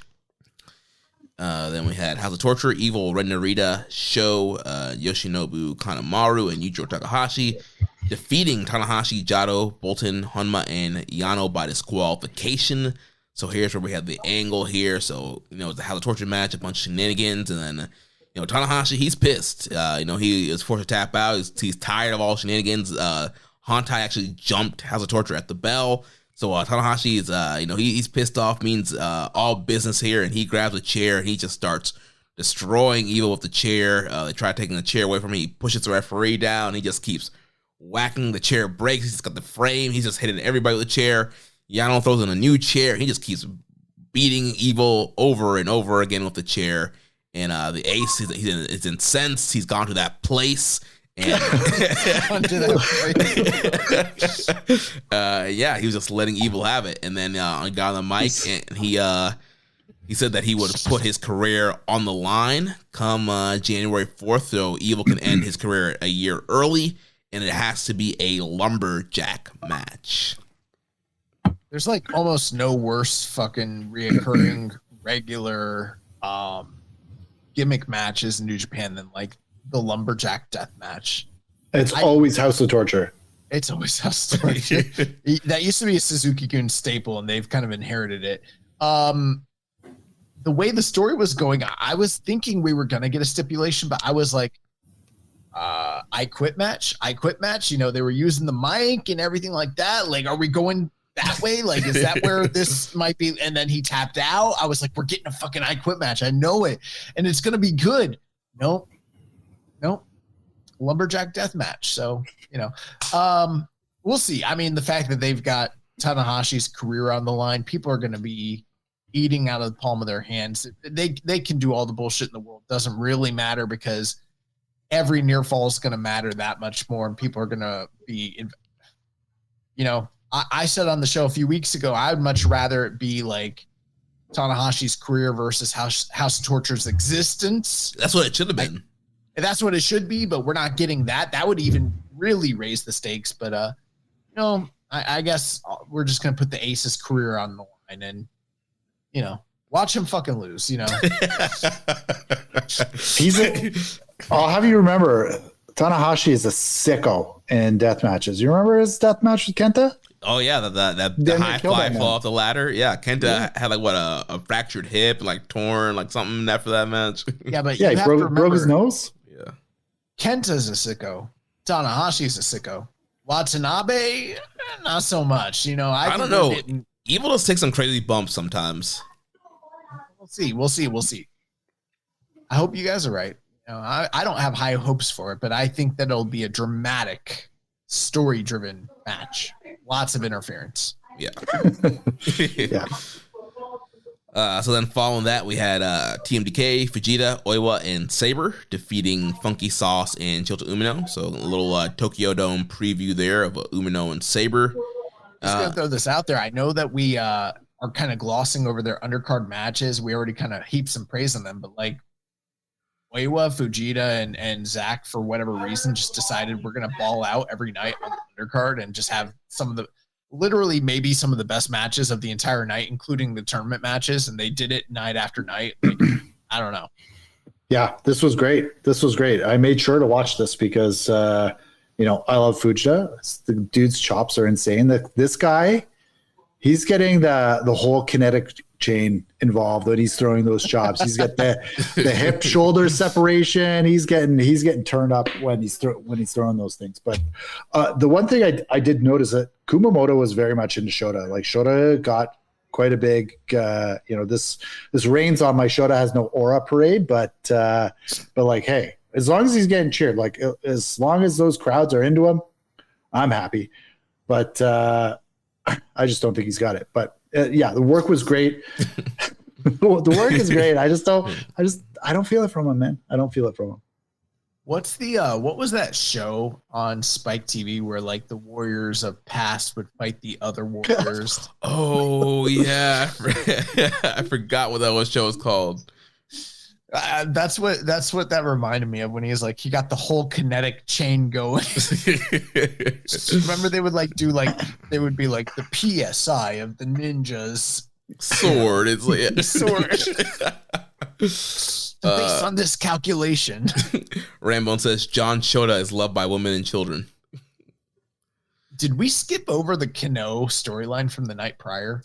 Yeah, we sure did. That's right. Kano came out and challenged Kenta for No of the New Year. There you go.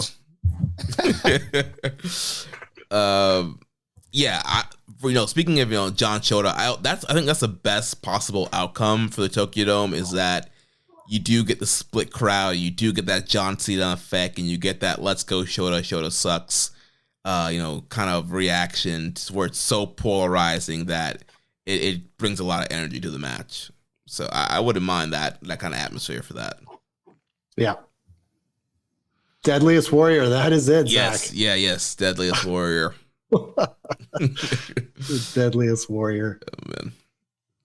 So let's go into the final match here. So the World Tag League 2024 final match. We had Los Ingobernables de Japón, Hiromu Takahashi and Tetsuya Naito defeating the Bullet Club War Dogs of Gabe Kidd and Sonata in 27 minutes and 12 seconds. Yeah, I loved this match. I thought this match was awesome. I thought it started hot and just like kept up. Hiromu showing why he's just the top shelf professional wrestler in the entire promotion. His work is like just super compelling when he's working from underneath. And that, the relationship between him and Naito also adds like that additional element to when he's in peril and Naito's got to save him, that type of stuff, man, that really works for me. That being said, there was a ton of brawling in here. And I think Gabe Kidd is the best brawler in the business right now. Like it just works for me, whatever it is. He is, I know some things it can get, repetitive, but I just think that the energy he brings to it is just another level. And I love it. I think he's the best brawler in the business, man, for my money. Yeah. So definitely. It's a different kind of brawling. I knew who you were talking about. But yeah, definitely continue that whole kind of brawling pattern. There's a part there where they kept beating Hiromu down in the crowd and forcing Hiromu to run back into the ring by the 20 count. So yeah, a lot of heat there on Hiromu before he can get the hot tag to get Naito in there. Yeah, and he slowed it down. So yeah, he did. But let's be serious. I'm not willing to come off the Naito is washed train, and I love Naito, but he was good in this match, and him in the tag division, if he's on a down cycle, put him in Hiromu in a tag, as the third match on a card, while Tsuji, Uemura, Oiwa, and those guys work the top of the card. I think that works business wise. I think you still get the Naito boost. The ticket sales, you get the Hiromu, you got a nice story between both of them. You could put them on a great run where you're letting Tsuji take over the LIJ thing, and you let these younger guys own the top of the card, and you have that really good big draw still in meaningful matches on the card. So for me, business wise, I think it works. And if that's what they want to do after this singles match, I think they should. And look, I thought we were getting the Bucks versus Naito and Hiromu on 1-5, which would have been super sick. Like I would have been way into that. But whatever. We're getting a Young Bucks match. I think we're still getting that match. I hope so. Yeah. I hope so. And I hope they beat them for the tag titles. That will be awesome. Yeah. This match, there was a lot of great stuff. I thought the heat segments in the early going, especially between Gabe Kidd and Hiromu, were kind of standout. There was a table spot. I think they did a lot of really great stuff here. I don't know if I would say like that this was a standout match, but I thought everybody worked really hard. I thought the crowd was into it. I thought they told a good story, and I agree. I thought Naito was good here. There was a lot of, plausibility that either team could have potentially won, especially since, this is the first final in many years where Bishamon is just not involved. So we were getting a new direction either way. But after last week, where we started to kind of reevaluate everything, given the light that, the Bucks were going to be challenging for the titles on 1-5, and we were very likely not going to see the winners of this tournament go into a title challenge on 1-4, just kind of really solidified to me that we were ultimately going to get Hiromu and Naito as the winners here, even though I initially had broadcasted Sonata and Gabe to be the full-fledged winners here. And, even last week, I wasn't 100% sold that wasn't still the case, but going into this match, seeing the way everything played out, I was like, yeah, we're going to see LIJ win here, especially since the Bucks are the future champions. There's not a more marketable match that makes sense on paper. I mean, let's say Sonata and Gabe had one.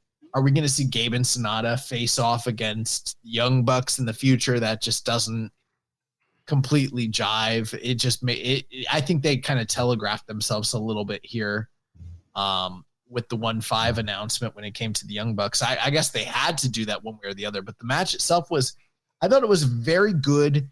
Typically, we're used to seeing the finals match be one of the best matches of the tournament, and I think that we kind of topped out last week with that Oiwa, with that Zack Sabre Jr. Oiwa and Tsuji Shingo match. I think that was like the best match of the tournament, and we never really got back there on these last 4 nights, but this was the best match of the last 4 nights. It was a good fitting final. LIJ overcame. Big, celebration, and then we get the announcement that these guys are going to wrestle in the finals, and all's right with the world. And the one thing you got to kind of ask yourself in the afterglow of it all is like, Sonata, man, have we ever? And you know what? I don't want to take credit for this thought, because I did see friends over at Super J-Cast post this, but I think many of us were already kind of thinking this. Have we ever seen a guy go from headlining the Tokyo Dome on 1-4 to the next year? Like, he's not even projected to be on the fucking show. Yeah, it definitely didn't happen to Okada, Tanahashi, Will Ospreay, Kenny, Jay. That did not happen to any of those guys. Yeah, this is wild. And this crazy, man. This was his ticket. This was his one way to potentially get there, and it didn't happen for him. So, I don't know. I don't know about the whole War Dog Sonata experiment, but LIJ, they pick up the win here. Congrats to Doc in the Discord. He predicted that these guys were going to win. It's one of the few things he's been right about. Yeah. That the whole Young Bucks Wrestle Dynasty thing definitely opened the door for LIJ to win. And taking the 1-4 tag title match off the table. It's like, once that was all set in place, it was very clear that LIJ and Naito and Hiromu were going to get the win here. And yeah, this was a really good match. A lot of cool spots. There was a Destino near fall where Naito hit Destino on Gabe Kidd. Sonata pulled the referee out, allowing Gabe to do the tombstone pile driver to Naito, but then they were able to come back. Sonata failing to hit the moonsault off the Dragon Sleeper. So again, nothing's changed. And then we had LIJ kind of doing some cheating with the pop-up blow and eventually getting the pinfall on Sonata Hiromu hitting I think he hit time bomb 1.5, and got did the Hiromu roll actually towards the end. I was gonna say, how do you even fucking know which one's which at this point? Like between 1.5, and 2. This guy listened to commentary. Yeah, he hit the Hiromu roll, which very much makes you wonder, like, are we going to see him hit that on Naito in the Tokyo Dome? Is that where this is all going? Yeah.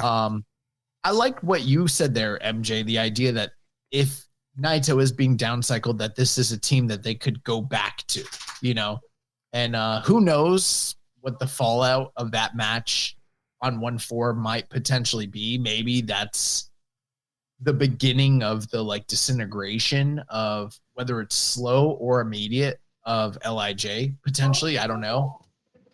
But let's say all things are equal and they continue, especially if they want to keep that merch money rolling and everybody just stays together. I would like the idea of these guys teaming together. I think that's a good catalyst for Hiromu to kind of get his feet in the water when it comes to the heavyweight division. And it kind of harkens back to, reminds me a little bit of like Fujinami and Kengo Kimura. You have a legendary heavyweight, legendary junior, and those guys just dominate the tag team division. Why not? Yeah, I think that would be awesome. A great use just for those guys. Kind of reminded me a little bit of Tanahashi and Ibushi, Golden Ace teaming up together, and it's like clearly you're down cycling Tanahashi, but you're also not ready to fully push Ibushi yet. So I thought it was a great holding pattern for both guys, and you had these two stars in that tag division, and kind of bring some eyeballs to that division. And so I think you can do a similar thing here with Naito, where Naito's being downcycled. You want to push Hiromu up to heavyweight as a star. You kind of use this tag title run as kind of that middle ground to do that. And so yeah, I think it would be great. You can definitely headline a lot of shows with Hiromu and Naito as tag team champions. Reminds you of Dangerous Techers, the one guy who's white. You're going to make him your world champion one day, and he's going to headline the Dome. And the other guy who's Japanese, that's beloved, he's never going to get a singles match at the Tokyo Dome ever, period. Not ever going to happen. So, very similar in that way. So who is the non-Japanese out of Hiromu and Naito? It's similar, Jeremy. I didn't say it was exactly the same. God. Oh, man. We have a couple questions here. Doc says, did they wait too long for Hiromu versus Naito? It seems like they should have been the main event, but they still don't believe a junior would sell tickets. So, yeah, post-match, they did cut the promo, and Naito officially challenged Hiromu, and they made the match official. I got nervous for a half second when you mentioned he asked a question because I thought he was watching live, and I was like, fuck, I talked shit. Now he's watching. You never know who's behind. And he's a shooter, bro. He could probably stretch me for real. So you never know. I don't know if they waited too long. If there was do you guys think there was ever a better opportunity for them to have gone with that match than for them to finally try and utilize it now? Maybe. I mean, maybe, but you never know. Like, they needed Naito at the top of the card. Maybe they could have done it before Okada left, but like, why? Right? It was a big money match that they knew that they had, and they wanted to hold on to it. And then probably if COVID didn't shut the country down for 3 years, they could have done it 21, 22, maybe. That storyline gets reinvigorated, but as with everything with Naito, it's like a big long wait. Sometimes it feels too long, and I think, yeah, you would have liked to see Naito and Hiromu both with their like all-time capabilities, but this is what we're gonna get, and you're gonna get probably a more like emotionally meaningful story than like this like athletic like expose. Like, it's not going to be that Ibushi Naito style of match, but you're going to get something that's like for the heads, right? For the people that are like LIJ lore fiends, and like it's going to be really meaningful for those kinds of folks. And I think the match will be great regardless, because it's going to have such an emotional arc to it. Yeah.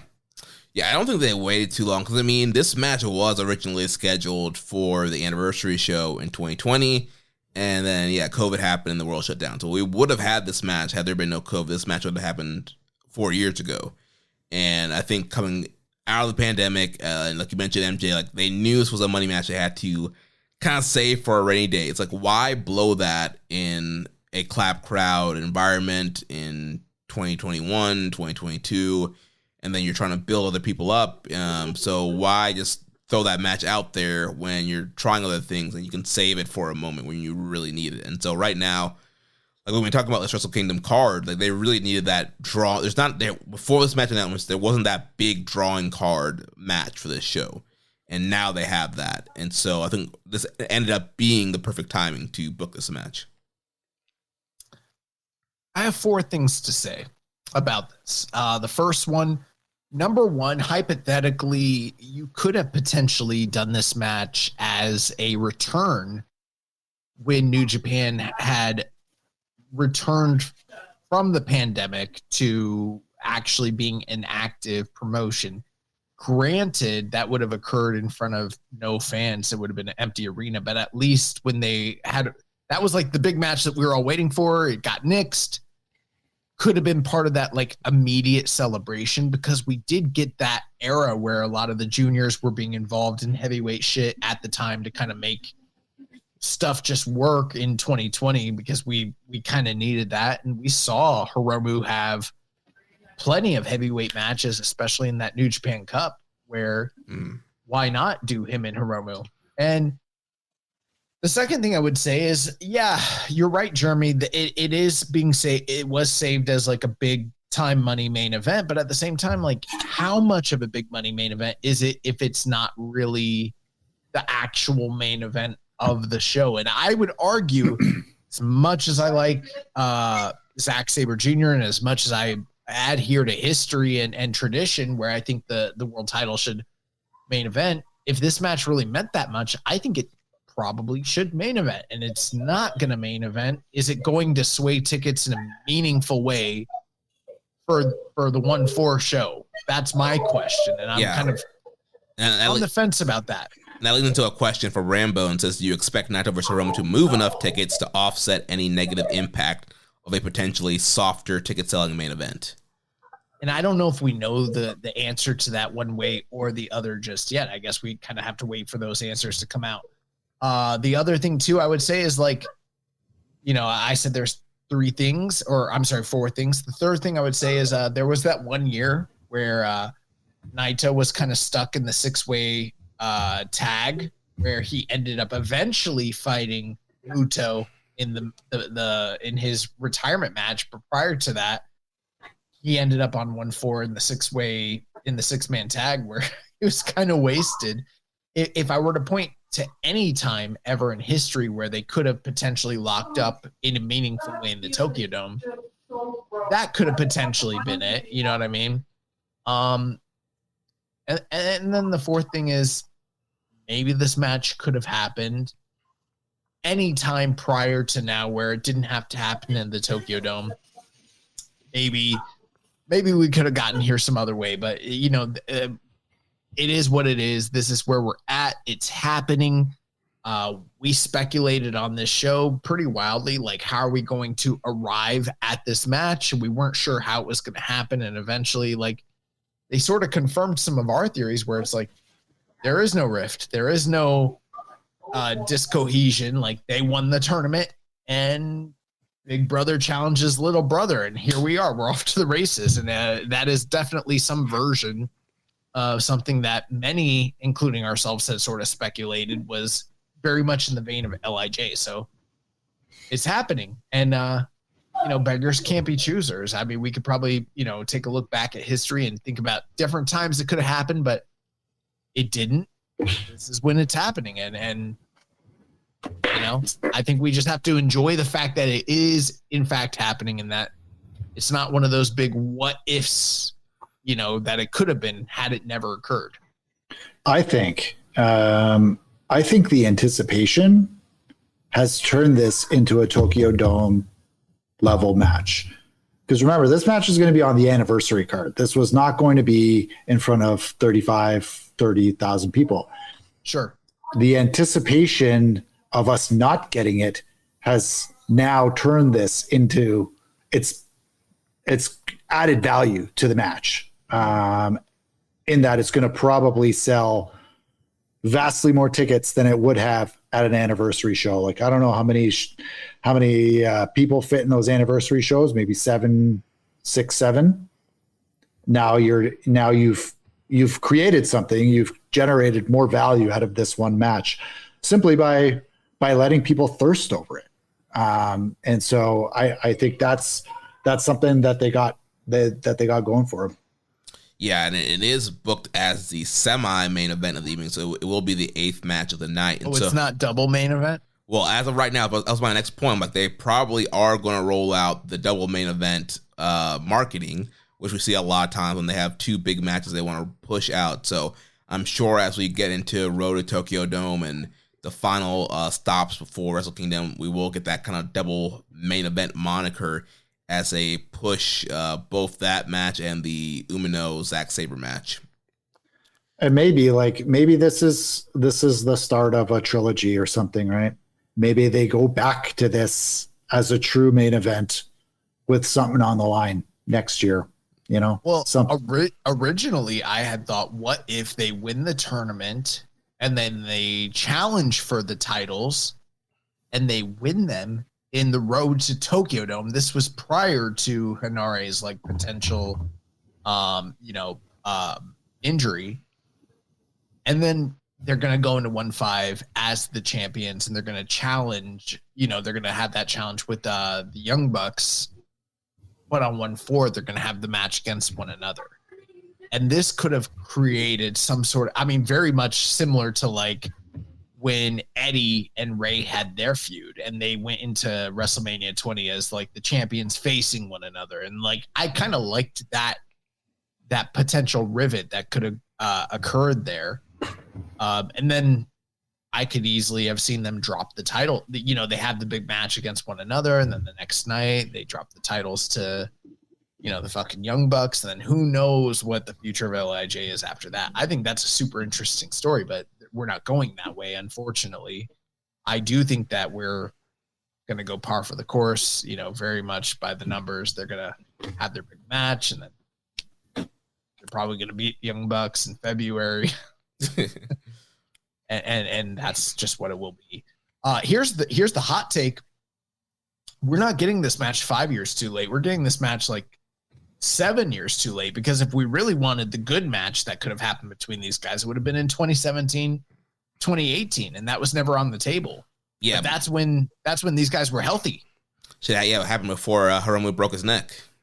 Before Hiromu broke his neck, and before Naito had 4 eye surgeries and all these knee injuries and everything. If 2017 and 2018 Hiromu had wrestled each other, we're talking about a 5-star classic.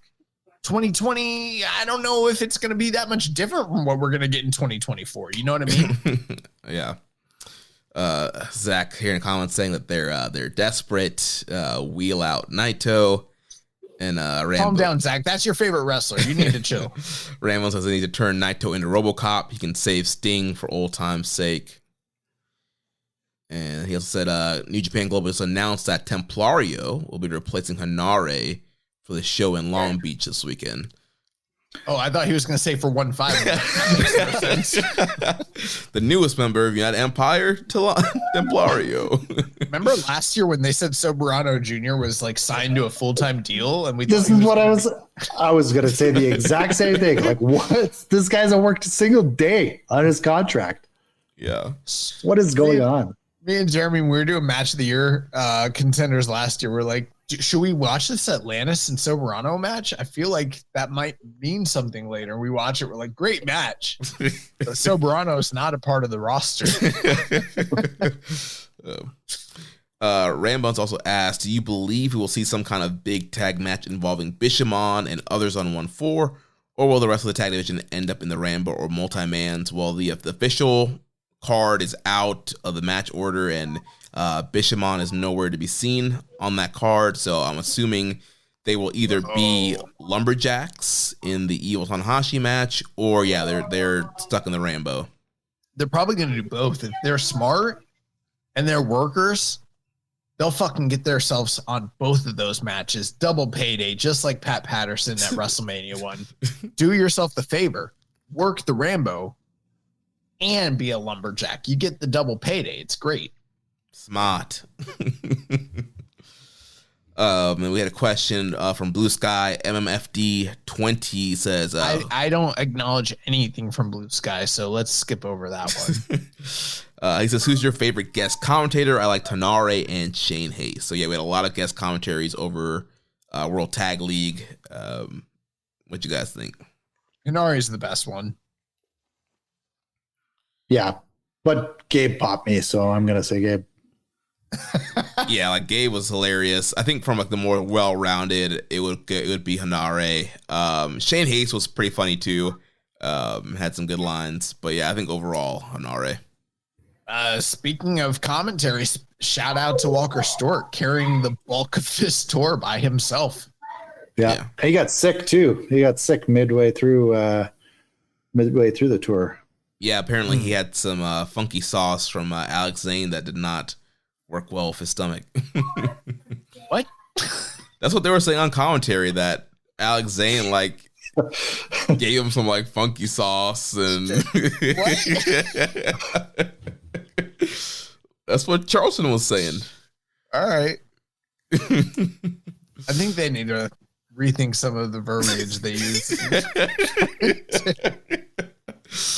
Oh man.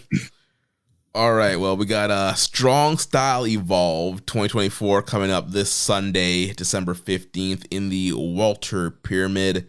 So, of course, you can't have a strong show without the Strong Survivor match. Going to have Matt Vandegrift versus Zane J as the opener. Then we're going to have Mina Shirakawa versus Johnny Robbie. Hechicero versus Leo Rush. Hiromu and Teton will be taking on Templario and Jacob Austin Young. TJP versus Clark Connors versus Kevin Knight versus Kosei Vachita in a 4-way preview for the junior tag match. Jack Perry and Konosuke Takeshita will take on Shingo and Tsuji. Double preview match there. And then strong overweight tag title match. Grizzled Young Veterans will defend against the West Coast Wrecking Crew. Gabe Kidd will defend the strong title against Oiwa. And the main event, Mercedes Moné will defend the strong women's title against Hazuki. That's bullshit. Gabe Kidd needs to be the Which one of these people is heading to the Dome in like a week or two? All right, tell me that. Yeah, both Gabe and Oiwa have Dome matches. Yeah. But which one of them is wrestling Kenny Omega in a marquee match? It's not Mercedes Moné. Not yet. I don't know. That show sounds like not like the Chicago show that we saw in April, where we were like, man, they're really doing things big this year. This sounds like your average run-of-the-mill sub 1,000. Why the fuck is this happening? You know, New Japan Strong indie show. This is West Coast Wrecking Crew's time, though. Can they finally win the big one? Can the boyhood dream come true? They're doing it. You heard it here first. West Coast Wrecking Crew, strong chance. You heard it here first. If they lose, they are the Goto of New Japan, not just New Japan in general. Specifically, New Japan Strong. They are the tag team equivalent to Goto. No one has ever challenged for these titles more times and failed than them. Will Goto become the West Coast Wrecking Crew? Will West Coast Wrecking Crew actually overtake Goto? So we can say Goto is actually the West Coast Wrecking Crew of New Japan. There will be content creators who, basically like do stories about the history of New Japan Strong, and it will have like cool little funky music in the background, and they'll be like, the reason the New Japan Strong tag titles are so heralded is that a great team like West Coast Wrecking Crew could never win these titles, and that's what makes these belts so special.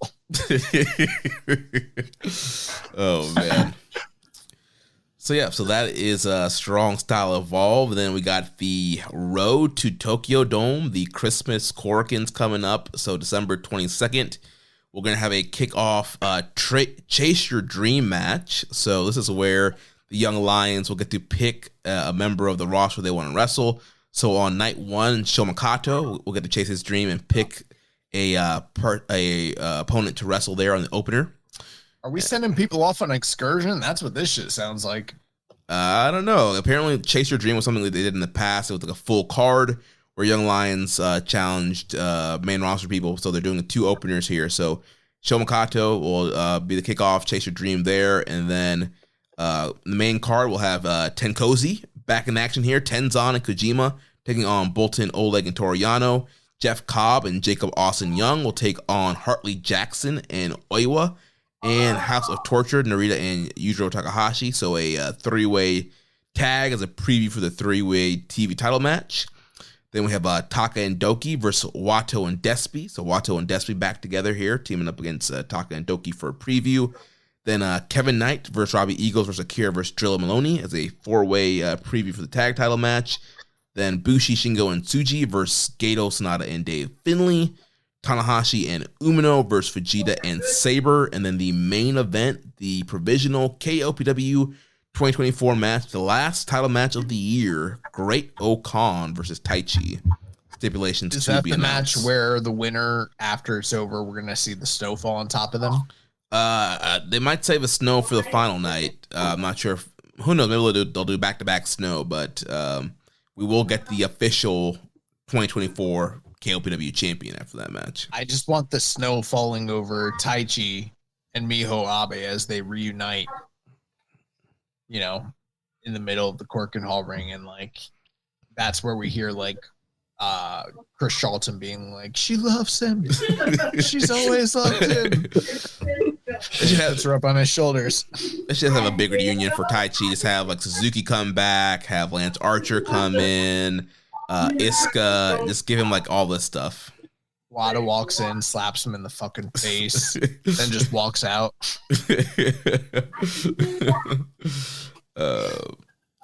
So then night 2, December 23rd, Chase Your Dream, Katsuya Murashima will be in the kickoff there against a main roster person. Then we're going to have Jeff Cobb versus Hartley Jackson 1-on-1. Then Jet Setters against Ichiban Sweet Boys in a tag match. Then Catch 2-2 versus the Bullet Club War Dogs. So double previews there. Then Taichi, Doki, and Taka versus Despy, Kojima, and Wato. Tanahashi, Yano, and Bolton, and Hanma and Jado versus all the House of Torture. Then we'll have Shingo, Yodatsuji, and Bushi versus Finlay, Sonata, and Gato. And then the main event will be Umino and Ishii versus Zack Sabre Jr. and Oiwa. I'm pretty sure that Chris Pratt wrote a song called Chase Your Dreams for Leslie Knope on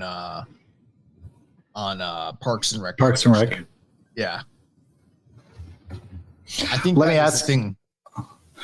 ask you guys, who would you chase your dream against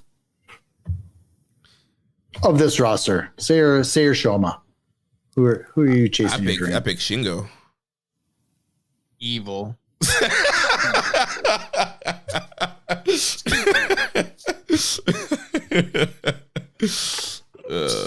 Well, yeah, MJ.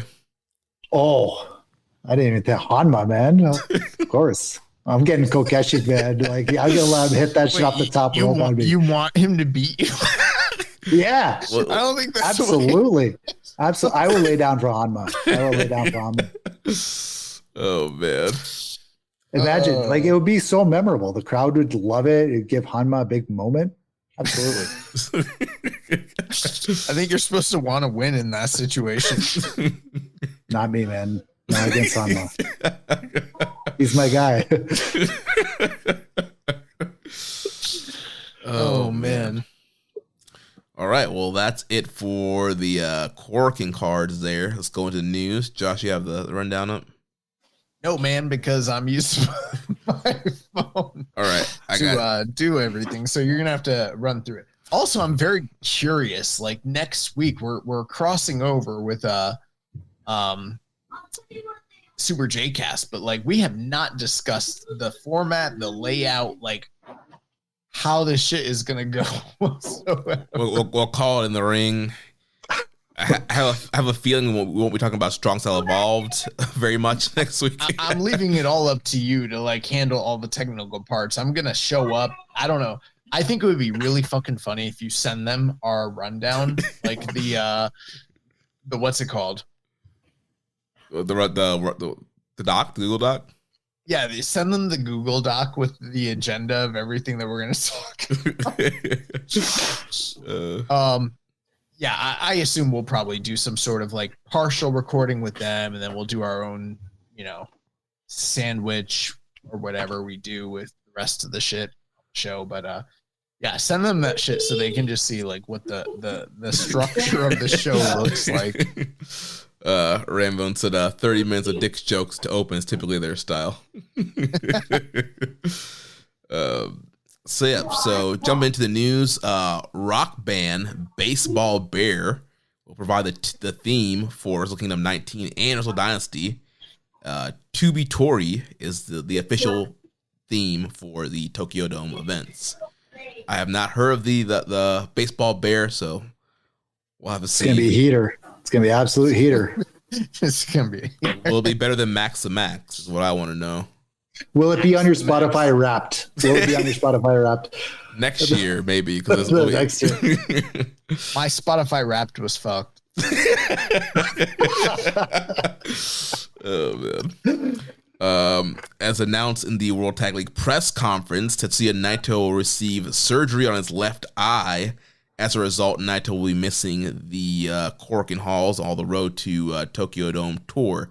So at this point, didn't they say this is the last one? Like he can never do this shit again? I think the eye surgery is starting to be at work now.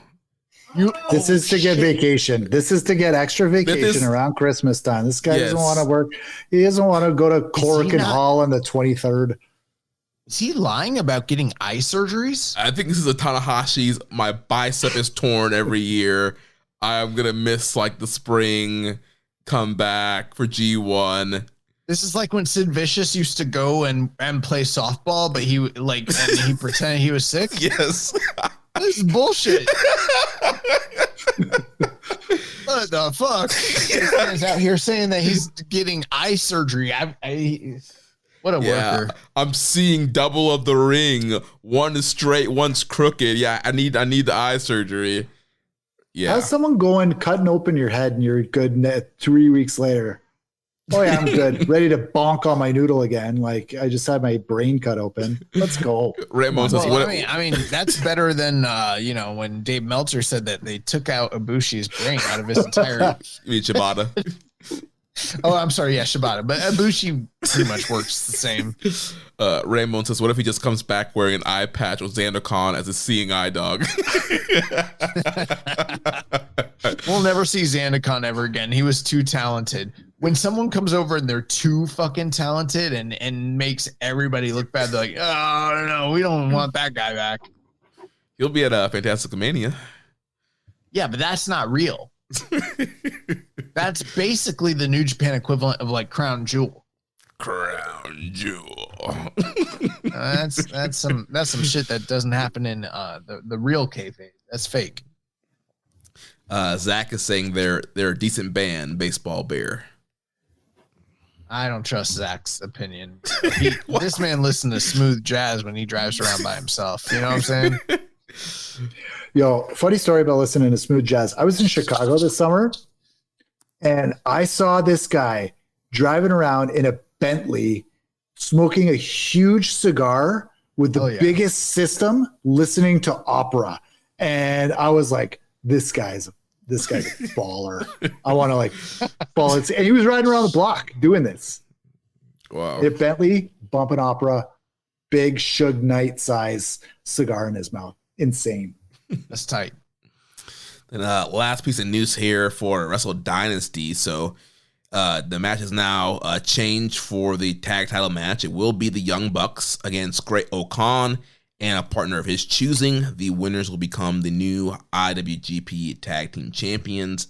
And then we will have world title and global title matches on Wrestle Dynasty. So depending on who is the champion, if Zack retains, Zack versus Ricochet will become a title match. If Umino wins, it will be Umino versus Claudio as a title match. And then same thing for the global title. If Finlay retains, Finlay versus Brody King will be a global title match. If Tsuji becomes the champion, it will be Tsuji and the scapegoat Jack Perry for the global title.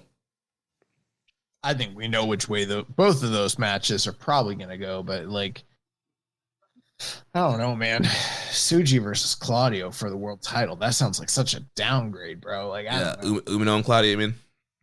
Oh yeah, my bad. But still, yeah. I think it has to be Zack versus Ricochet. That's a downgrade too. So jumping into some few questions here, and we'll wrap up. So Barry Wall says, contract season's got me thinking, which wrestler leaving New Japan hurt most? Was it Okada from an optics point of view and being the ace, but business was down with him there? He did everything. Also being the top in-ring performer in the world at the time. Jay possibly. Or left field one like Aussie Open, as you might have had a great team and possible main eventer in Kyle and heavy never contender with Davis. Any options or any opinions? Yeah, it's very simple, and I don't need to even delve into it. Okada leaving has never hurt like any other person ever defecting from New Japan ever. I'm going to say Kenny Omega.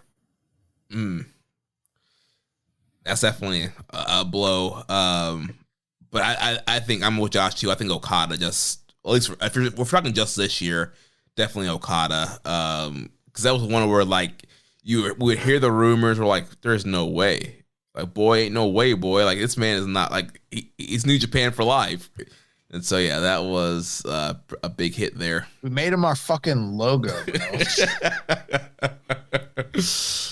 Like, there's no way this dude's leaving. We're good. Yeah, the top star and top draw. Yeah, I'm sure business would be a little bit up if Okada was still around. He also asked, considering Sonata has never been a promo guy, do you think Gato being the one to recruit him could lead to Gato leaving the War Dogs and being a mouthpiece for a new group of Sonata? Do you think it would be a good move for him and for the War Dogs in general? I don't think when you, how do I describe it? It's just like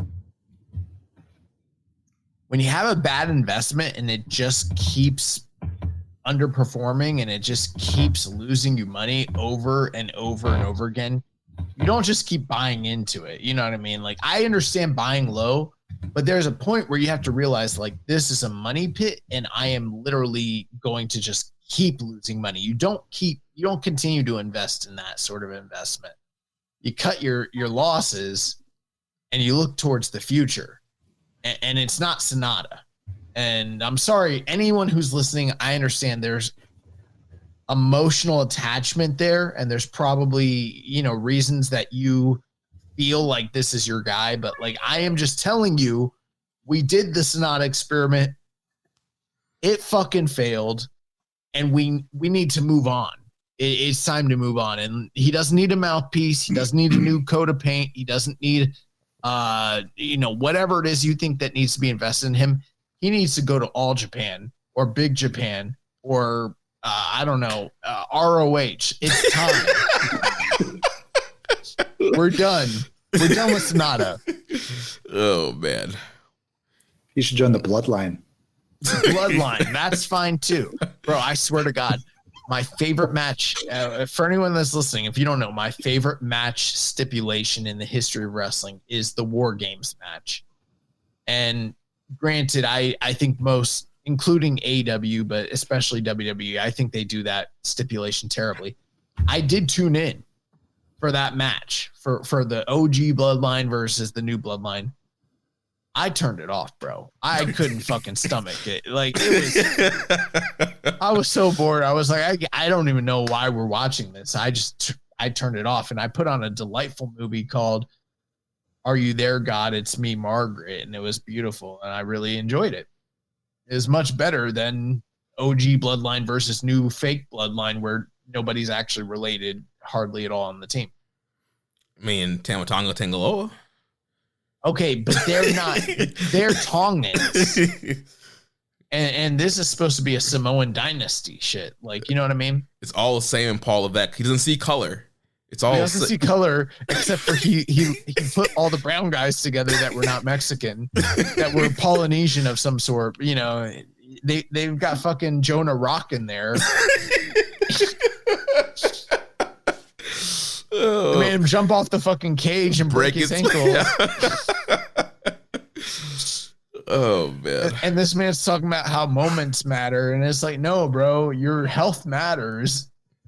You're gonna need to walk later. Yeah. But yeah, as far as this question, I do not see Gato investing any more time and effort into Sonata. He's going to be an underling tag guy for the rest of his career, and that's where he needs to be. I don't know if that's ever happened to a world champion like that. Like, we're talking about like Tatsuya Yasuda like levels of failure here. This is bad. Yeah. Ramon's asked, was Okada the mole in Chaos? I think Rocky was the real mole in Chaos, honestly. You know, things started going really awry once Rocky was, started working other places, That's true. Our friend at Super J-Cast asks, he says, I've been recently watching a lot of martial art films. If that's something either of you are into, what are some of your favorites? I watched Drunken Master 2 and the climactic fight at the Steel Factory blew my mind. And as a follow-up, best fight scenes in TV/film. Shit. Oh my God. What a fucking question. You guys got suggestions? This is a deep one. I got a top 5. Oh, go. You have a top 5? I came prepared. I read the rundown. Wait, a top 5 of what? Of fight scenes or of martial arts movies? Martial arts movies. Oh, okay. Number 1, Bloodsport. Oh, hell yeah. Bloodsport's my favorite martial arts movie of all time. So Number 2, Kickboxer.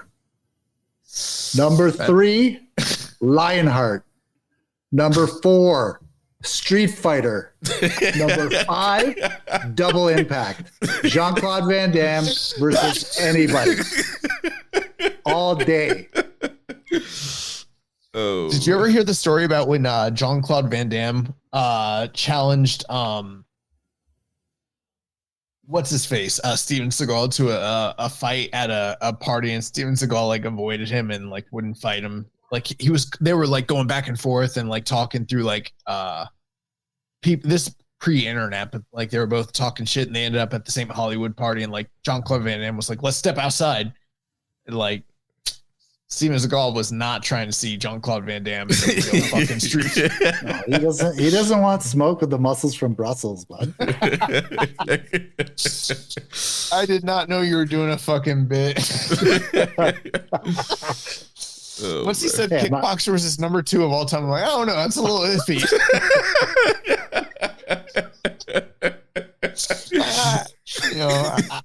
I like my dancing segment too from I like Tung Pao. He's a great villain, but I don't know, tough one. Oh man. Yeah, that's a really deep question. I mean, there's so many incredible fight scenes in cinema, and like for me, I don't just limit it to like just pure, like kung fu based, Chinese cinema or anything like that. Like, I don't know, that there's a lot of great shit out there. Like Neo versus Agent Smith in the first Matrix is like still to me one of the greatest like fight scenes out there. Roddy Piper in the back alley street fight in They Live is incredible. I like Inigo Montoya versus what's his face from Princess Bride, the sword fight. That's an incredible fight scene. I love the Ip Man movies. Donnie Yen is one of the greatest martial arts practitioners in cinema. The first is still to this day one of the greatest fight scenes I've ever seen is the first Ip Man, where it's him versus 10 Japanese black belts, and he just fucking kills these dudes. Like there's one guy where he breaks his leg like forward and like it just bends the wrong way. And then he's got one guy on the ground and he's got his head between his knees and he's like, just fucking bludgeoning him. It's incredible. Do the Rocky movies count as? Bro, yeah, absolutely. I was gonna say like the Rocky movies. I don't even know which is the best fight scene from the Rocky movies. I think the best fight scene's probably still Creed versus Rocky from Rocky 1 personally.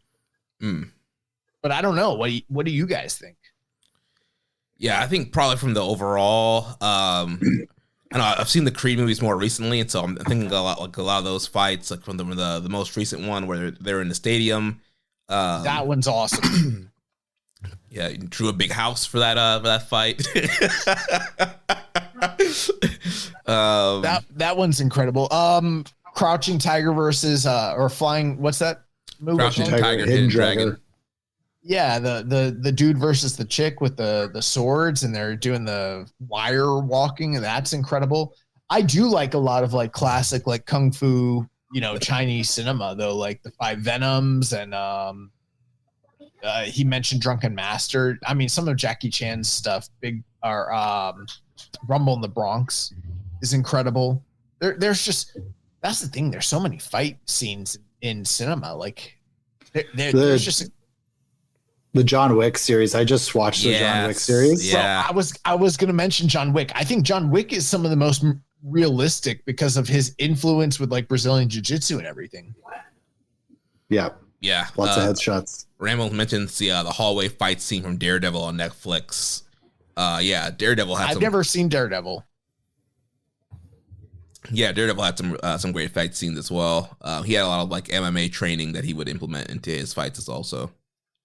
Oh, the hallway scene from Old Boy with the hammer. That's an incredible fight scene. There's some crazy shit out there. Ong Bak is incredible. I love Ong Bak. I love The Protector. Karate Kid. Sweep the leg. I do love Karate Kid. I don't know if I could advocate for too many of the fight scenes from Karate Kid personally. I mean, most of them, I don't know. But there's My Dad is a Heel Wrestler's got to be up there. That was a great movie. That was a great movie. I like it. Bro, like when I was training with Matt at the time, when that came out, Matt was like, bro, I cried. The Wrestler, Mickey Rourke. The Wrestler, Mickey Rourke. But I don't know if there's like a great fight. Is there a really great like wrestling scene in any wrestling movie? Yeah, Spider-Man. Yeah. Versus Bonesaw? Yes. Well, yeah. I didn't really love the wrestling in I didn't really love the Iron Claw that much. People were like, this is the saddest movie I ever saw. I was like, I don't know, man. I didn't. It's okay. A lot of factual inaccuracies. Yeah. History was all over the place on that one. It's all over the place, man. Like, I don't know. But there's a lot of really great fight scenes out there. I don't know. I love action. Oh, bro. Kill Bill, Volume 1. Oh, the Crazy 88 versus The Bride. Like, that's gotta be up there as one of the most incredible like fight scenes that are out there. Shit's incredible. I love it. Yeah, there's a lot of good stuff out there. I love violence. But yeah, Bloodsport, as far as the movie, you showed me that a few years ago. That was awesome. Bloodsport is, to me, like, I know it's not a perfect movie, but like I'd give it 5 stars. There's like when I'm feeling down, I turn on Bloodsport and yeah, bro, like I could quote that movie verbatim. Like I fucking love it. And the final fight with fucking Jean-Claude Van Damme and what's his face? I forget his name. Tong Po? No, Tong Po's from Kickboxer. The bad guy is it's the same guy though, isn't it? No, it's not the same guy. It's the guy from the Bruce Lee movies. What's his name? He's Korean. He's a bodybuilder. Yeah. God, what's wrong with me? Why can't I fucking remember his name? Yeah. Zach says Chong Lee. Yeah, it's Chong Li. Fuck. Yeah, the fight with Chong Li is incredible. He blinds Jean-Claude Van Damme, and he's reaching out, and then he's got to remember his training. It's incredible. It's great. Yeah. Plus, I don't know why they fight on an angled, like fighting area for the final fight, but during all the other fights, they're on a flat surface. It makes no sense. I love it. Well, from fighting movies to Christmas movies, Doc says, is the Grinch cut or uncut? Extended also to the Lorax and Cat in the Hat. Just things I've been thinking about. So I didn't even understand what he was talking about. But he was talking about circumcision. But like, why are we making these assumptions about this man that his like penis, if he even has a penis? How do we know he's not an asexual being? And then why would we even be considering the idea that he's circumcised or uncircumcised? He's in an alternate universe that is fictional. It doesn't even exist. That's true, but he was a baby. He was a baby at one point, right? Yeah. So does Judaism exist in Whoville? I don't know. Christmas does. Right, but is it the same type of Christmas, or is this an alternate universe where like Jesus Christ didn't exist, but the term Christmas just does? Like, I don't know. Like one of the people who answered the question in our Discord was saying like that he was maybe potentially similar to like a dog, where a dog doesn't have, the same sort of genitalia that like a human mammal would. Like, I don't even know why we're asking or answering this question. It's fucking it's a thought experiment, Josh. Like, let's go. You're entertaining it right now. You are definitely entertaining it. All I know is that Dr. Seuss died in 1991, and he probably could have answered this, but he also was super racist. So I don't know. As a follow-up to that, Fraser Ramon says 2 trains leave a station at the same time. One east, the other west. The eastbound train travels at 95 miles per hour and believes Naito vs. Hiromu should main event Wrestle Kingdom. The westbound train travels at 85 miles per hour and believes that Shota vs. Zack should win the main event Wrestle Kingdom. How long will it take for the 2 trains to agree on whether or not the Grinch is circumcised? So, I have an actual answer to this. I put this into ChatGPT just to see what the answer is. You guys want to hear it? Yes. You guys want to hear it? So, assuming the trains are on a single track.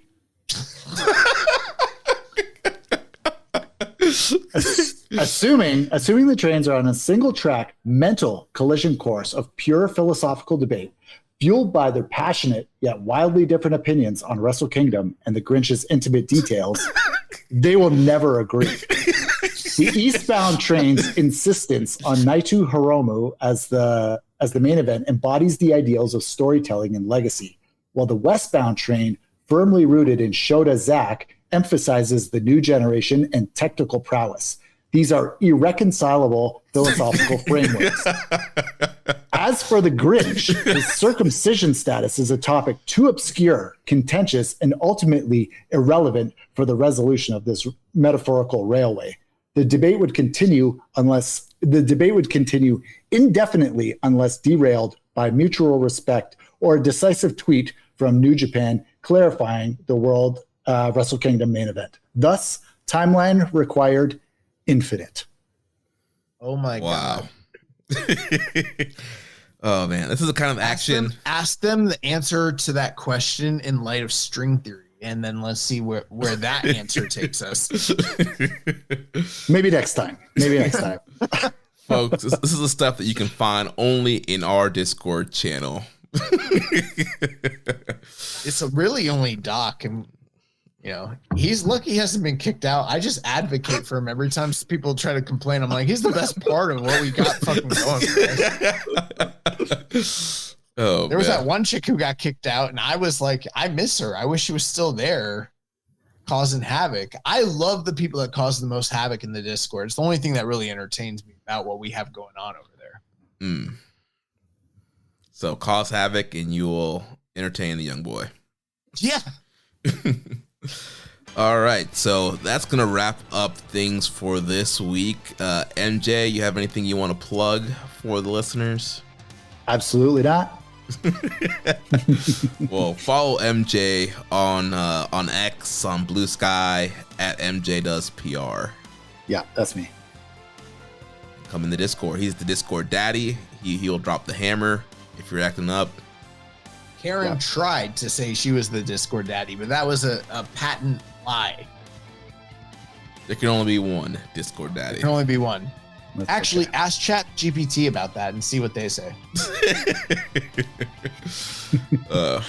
So, like I said, next week we'll be back to do our special crossover episode with the Super J Cast. So remember, if you want to watch our show live or listen without ads, you can sign up at patreon.com/KI Strongstyle. You can also make a donation by visiting socialsuplex.com/donate and click on the donate button under the Keeping It Strong Style logo. Also get your t-shirts and merchandise over at chopped-tees.com/KI Strongstyle. Make sure you connect with us on social media. On X, follow us at KI Strongstyle, at socialsuplex, at Jeremy L. Donovan. The same on Blue Sky. On Facebook, follow us at facebook.com/socialsuplex. The Wrestling Squared Circle Facebook group. On Reddit, I'm the Pro Black Guy, just keeping it strong style. On YouTube, we're at Social Suplex. You can join our Social Suplex Discord server to interact with us and other wrestling fans. You can email me, Jeremy, at socialsuplex.com, and check out all the other shows that we have here on the Social Suplex Podcast Network.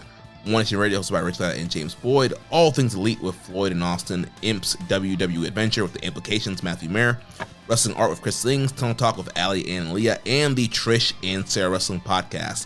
Don't forget to subscribe and leave a rating and review. And we will catch you next week on Keeping It Strong Style, the ace of podcasts. MJ, sign us off. Ichiban. Thank you for listening to Keepin' It Strong Style. We'll see you next time.